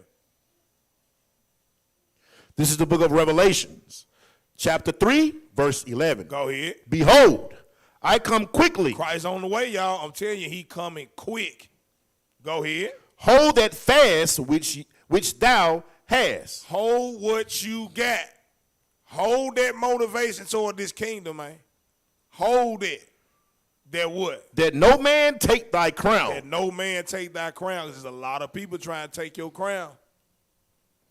A lot of teachers out here that's trying to sway you to another way. Don't let them do that. It's going to cost you. It's going to cost you big time with Dead I Yield.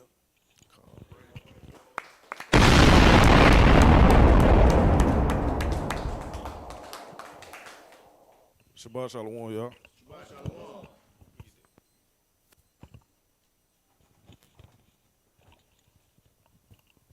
All right. So I'm going with the last part of the lesson today.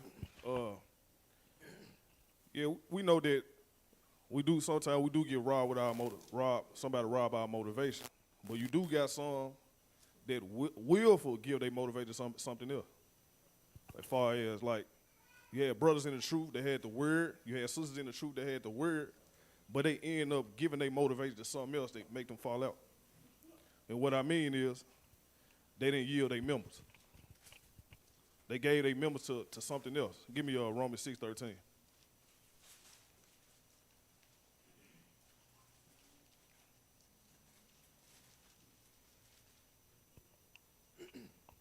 All right. This is the book of Romans chapter 6 and verse 13.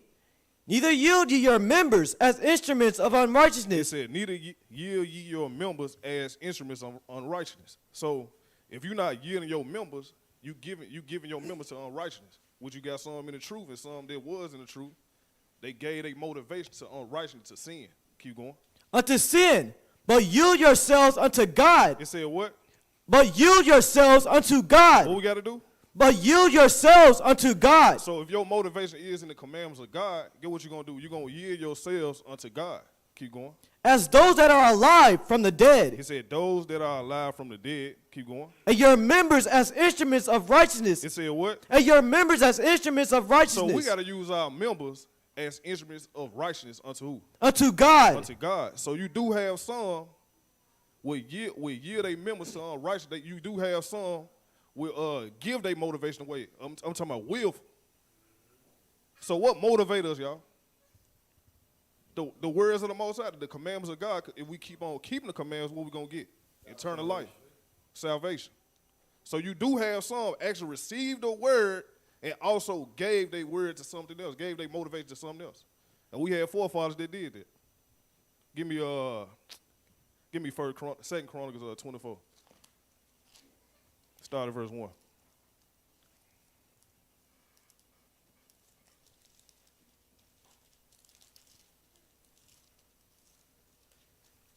All right. This is the book of 2 Chronicles chapter 24 and verse 1. Joash was 7 years old when he began to reign. He said, when you start reigning, Joash was 7 years old when he began to reign. keep going. And he reigned 40 years in Jerusalem. His mother's name was Zibiah Keep of going. Beersheba. Keep going. And Joash did that which was right in the sight of the Lord. What it say right here? And Joash did that which was right in the sight of the Lord. So Joash did that which was right in the sight of the Lord all the days of who? All the days of Jehoiada. So Joash, he kept the commandments of God. Now jump down to 17. Verse 17. Now after the death of Jehoiada came the princes of Judah. Hold up. Let me get to it first. Let's start from the top. All right, you can read. Verse 17. Now after the death of Jehoiada came the princes of Judah and made obeisance to the king. Keep going. Then the king hearkened unto them, and they left the houses of the Lord God. He said, what they do? And they left the houses of the Lord God. So guess what? He had motivation to keep the commandments of God, but he ended up giving his what? His motivation to something else that he gave his members to unrighteousness. Which is what? Keep going. Of their fathers, and served groves and idols. So Joash, he started serving idols. He gave his members to unrighteousness things. He gave his motivation to something else. He gave his motivation to idolatry. Keep going. And wrath came upon Judah and Jerusalem. He said what? And wrath came upon Judah and He Jerusalem. said, and the wrath came upon Judah and Jerusalem for what? For this their trespass. For their trespass. Keep going. Yea, he sent prophets to them to bring them again to the Lord. So guess what? The Most High, he sent prophets to them to bring them again unto the Lord. So he going to bring their warning to them. Keep going. And they testified against them, but they would not give ear. He said, but they testified against them, but they would not what? Give ear. Give ear. They didn't want to listen to the prophets that the Most High sent. Keep going. And the Spirit of God came upon Zechariah, the son of Jehoiada, the priest. He said what? And the Spirit of God came upon Zechariah, the son of Jehoiada, the priest. So he said, and the Spirit of God came upon Zechariah, the son of Jehoiada, the priest. Keep going. And he stood above the people and said unto them, Thus said God, why trespass So he ye? was talking to the people. He was talking to Joash. He said, thus said God, why transgress ye the commandments of the Lord? Keep going. That ye cannot prosper, because ye have forsaken the Lord. He hath also forsaken you. He said, ye have ye have forsaken the Lord, ye have also forsaken you. So they didn't want to hear what he was saying. And guess what Joashim did to Zechariah? Keep going. And they conspired against him and stoned him with stones. So guess what? They killed Zechariah. They stoned him. They didn't like what he was saying. They plotted on him. Keep going. At the commandment of the king in the court of the house of the Lord. So is we yielding our is we willing to giving our motivation to something else that we weren't supposed to be serving? He started off keeping the commandments of God. He did what's right in the sight of the Lord. But guess what? He yielded his members to something that's unrighteous, which is what? Idolatry. Keep going.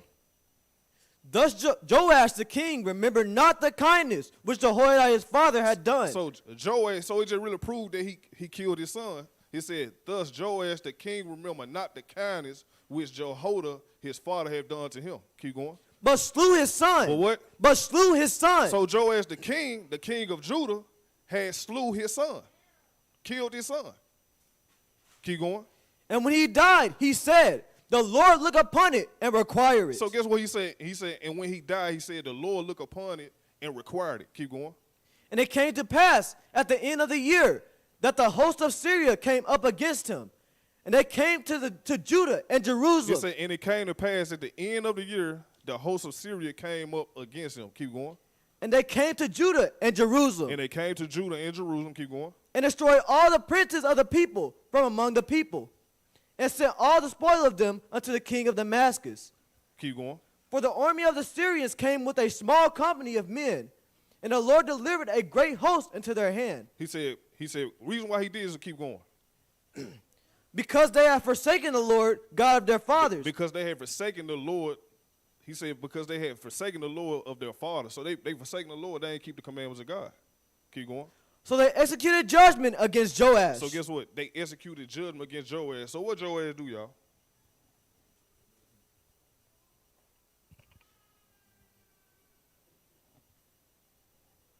He went into idolatry. Joash went into idolatry. He started out keeping the commandments, but he ended up yielding his members to unrighteous things, which is what? He said no grows, worship my idols. Keep going. And when they were departed from him. So guess what? The Most High, he got to touch this man because he did something off. He forsaken the Most High God. He said, and when they were departed from him, for they what? For they left him in great diseases. He said, for they left him in great diseases. We don't know what type of disease, but he said great diseases. Keep going. His own servants conspired against him. He said what? His own servants conspired against him. Guess what? Joash's own servants conspired against him.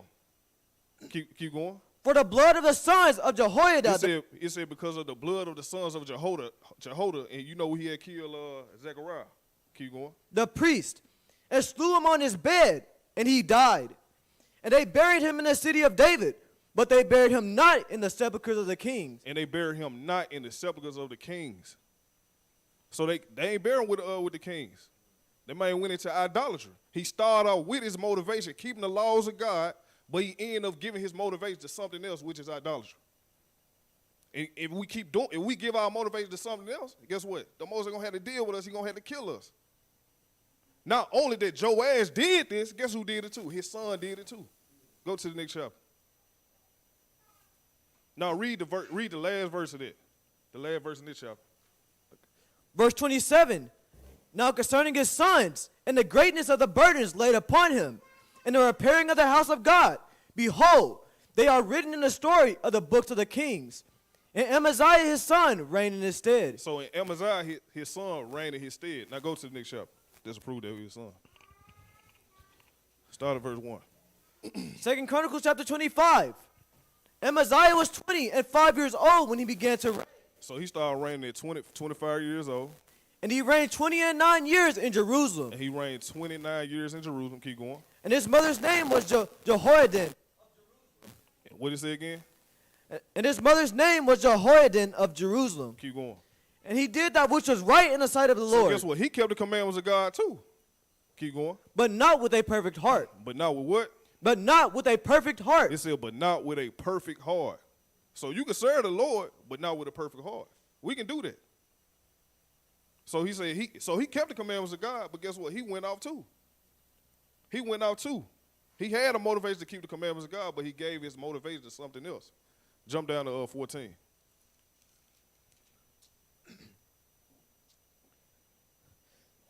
2 Chronicles chapter 25 and verse 14.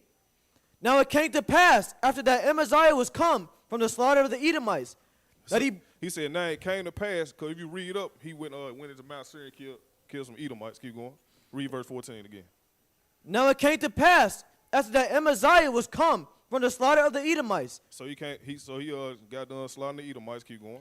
that he brought the gods of the children of Seir, So not only did he kill the Edomites, he brought the gods of the children of Seir. Keep going. and set them down, and set them up to be his gods. And he set them up to be his gods. So he did the same thing what his father did. Keep going. And bowed down himself before them, So he bowed down himself before them. Keep going. and burned incense unto them. And burned incense unto them. Keep going. Wherefore the anger of the Lord was kindled against Amaziah. So the Most High, he was mad at Amaziah. So when he started out keeping the commandments, he kept the motivation of the Most High. He kept the motivation, which is the commandments of God. But guess what? He went off just like his father did. So what our motivation is? Is our motivation in these commandments, or we lingering something else? What our motivation going to? Because we seen a lot of brothers and sisters that came in this body right here. Their motivation was keeping the commandments starting off, but they end up seeing something they really like, and they gave their motivation to their lust, they sin. Is any brother or sister dealing with that? I ain't say you gotta raise your hand. Man, we gotta get that check. And I'm talking to myself too. What our motivation is. Yeah, our motivation can get robbed. Yeah, Satan can come in immediately and take it away. But we willfully giving our motivation to something else. This the good word. We gotta lean on this. But since Christ ain't came back, now we got doubt. Now we say, man, you know what? Christ ain't coming back. We're gonna go back to our sin. They start off with the law. If they would continue with the law, guess what they would have received? But guess what they received? They received death. They forsaken the Lord. Keep going. Wherefore the anger of the Lord was kindled against Amaziah. He said, wherefore the anger of the Lord was kindled against Amaziah. Keep going. And he sent unto him a prophet. So guess what? Not only did Joash had received a prophet, guess what? His son received a prophet too. He said, and he sent unto him a prophet, which said unto him what? Why hast thou sought after the gods of the people? He said, why hast thou sought after the gods of the people? Keep going. Which could not deliver their own people out of thine hand. Which could not deliver their own people out of thine hand. The people, you went to another God that can't even save their own life. Is we doing that? Is we motivated to do wrong, man? No, you can't deliver yourself. Like he went to a God that the people can't even deliver that out their own hand. The Most High gave Esau to Amaziah. They God did not save them, but he went on and went to their gods and served them. Keep going. And it came to pass, as he talked with him, that the king said unto him, Art thou made of the king's counsel? He said, Art thou made of the king's counsel? Keep going. Forbear, why shouldest thou be smitten? He said, Forbear, why shouldest thou be smitten? Keep going. Then the prophet forbare and said, I know that God hath determined to destroy thee. See, he said, then the prophet forbare and said, I know that God have determined to destroy thee. Because of what? He went to another God. First of all, he did what's right in the sight of the Lord, but he did it he didn't do it with a perfect heart. Now go back to jump down to 27. 27. Now after the time that Amaziah did turn away.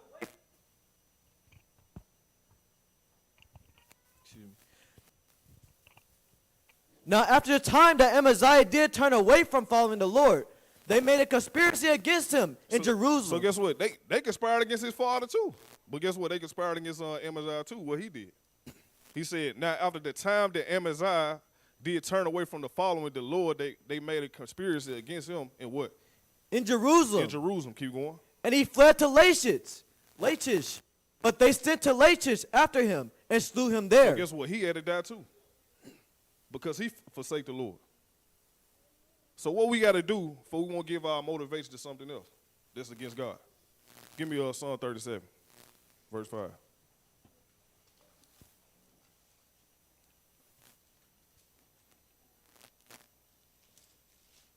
So before we can stay in this motivation that the Most High gave us, that motivates us to keep going, we got to commit ourselves into the, read it, John.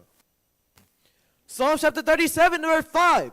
Commit thy way unto the Lord. You said what? Commit thy way unto the Lord. So that's how we can keep being motivated. We got to commit thy way unto the Lord. We got to commit our ways unto the Most High God. Keep going. Trust also in him. It said what? Trust also in him. Trust also in him. Keep going. And he shall bring it to pass. And he shall bring it to pass. So everything that we do, we got to commit it to the Most High God. Give me the 1 Corinthians 15:58.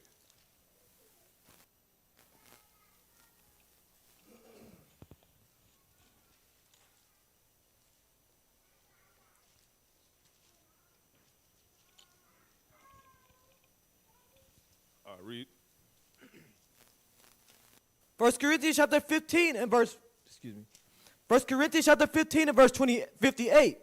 Therefore, my beloved brethren, be ye steadfast. It said what? Be ye steadfast. It said, therefore, my beloved brother, be ye steadfast. Keep going. Unmovable. Unmovable. Always abounding in the work of the Lord. So guess what? We can't be moving. We can't be moving. Like, if we keep the commandments of God and then some came to attract, try to take us away, guess what? We can't be moved. Sin cannot move you. But we got to stay put. We got to stay in these commandments of God. Keep going. Always abounding in the work of the Lord. What did it say? Always abounding in the work of the Lord. So before we won't be distracted, before we won't move, we got to always abound in the work of the Lord. We got to be busy. Because we get idle, guess what? When we get idle, guess what we doing? We're going to give our members up to something else. So it say always abound in the work of the Lord. So you see yourself, you ain't doing no, man, read the Bible, man. Go over the scriptures. Keep going. For as much as ye know that your labor is not in vain. It said, so we gotta remember this right here. It said, for as much as ye know that your labor is not in vain. Because sometimes when we get to ourselves, man, we give our motivation to something else because we think our work is in vain. It ain't showing. But it said right here, for as much as ye know that your labor is not in vain in the Lord. We got to know that. So we got to keep on going. We can't be moved. My last precept, give me Hebrews 10:23.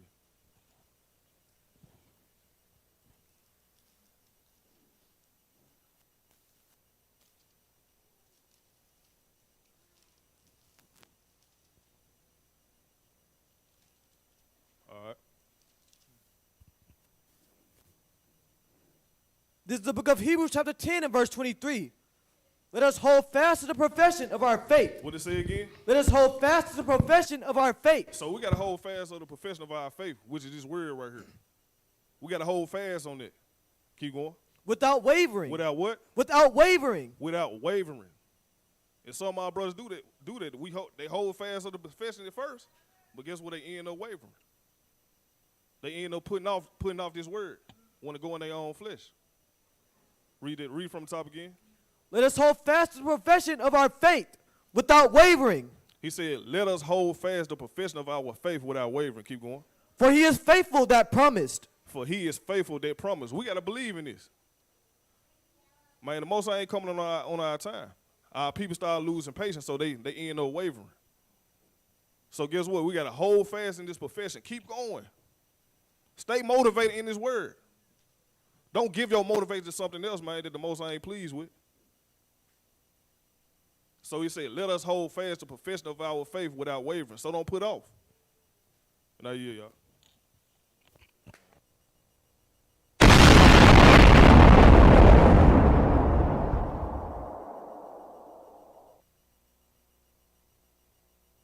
All praise to the Most High. All praise to the Most High. I pray everyone was edified by the scriptures. I know that all of us are going through that, and that at times we all need to be motivated. Right. Like I think it's 1 Samuel 3:30 says, David encouraged himself in the Most High. Sometimes you got to encourage yourself. We'll lose that motivation. We get tired. You need somebody who you can lean on, who you can go through the scriptures with, who you can talk to, and hopefully there's somebody godly, right? Very, very, very important. Your race is not given to the swift, nor the battle to the strong, right? So we have to be mindful. We have to be mindful of that. All praise to the Most High. We're praying for those online. We don't know who you are. We thank y'all for joining in with us here at Isaac, Israelite Saints All About Christ. We got work to do. You got work to do. You got to finish the work. You got to finish the work. I think Paul said that. Paul said, I have fought a good fight. he said, I ran the race. I have fought a good fight. You got to finish the race, right? You got to finish. We got to finish, right? So when you feel like you are losing motivation, give a brother or sister a call. Or call the one who never leaves. Pray. Don't give your strength over to any. All praise the Most High. I'm up. Kwayaya. Madanaha. Shamar. Shema always playing. Oh, okay, I got you. All praise. We got Ezra's on the 1 and 2, Simon on 3 and 4. We bless you out there. I'll pray for those who are sick. Pray for those who are going through this time. And until next time, Father permit, we say Shabbat Shalom. All praise to the Most High. That's why the Bible says in Revelations 11, it said when you begin to wake up, great fear. When you stood up on your feet, the Bible said great fear fell upon them, upon all them that saw you. They scared. Oh no, you gonna prepare to meet God. Give me Amos 9 and 10. You finna meet God. Yeah, you right, that's my God. He ain't your God. You don't know who you worship. You give me Amos 9 and 10. You give me John 4:22. That's been a piece of rebuking up in here. He deceived you long enough. He told you that Jesus is a white man and Jesus is a black man according to the Bible. That's right. Jesus looked just like you. Yeah, we ain't worrying about that either. Because we got God.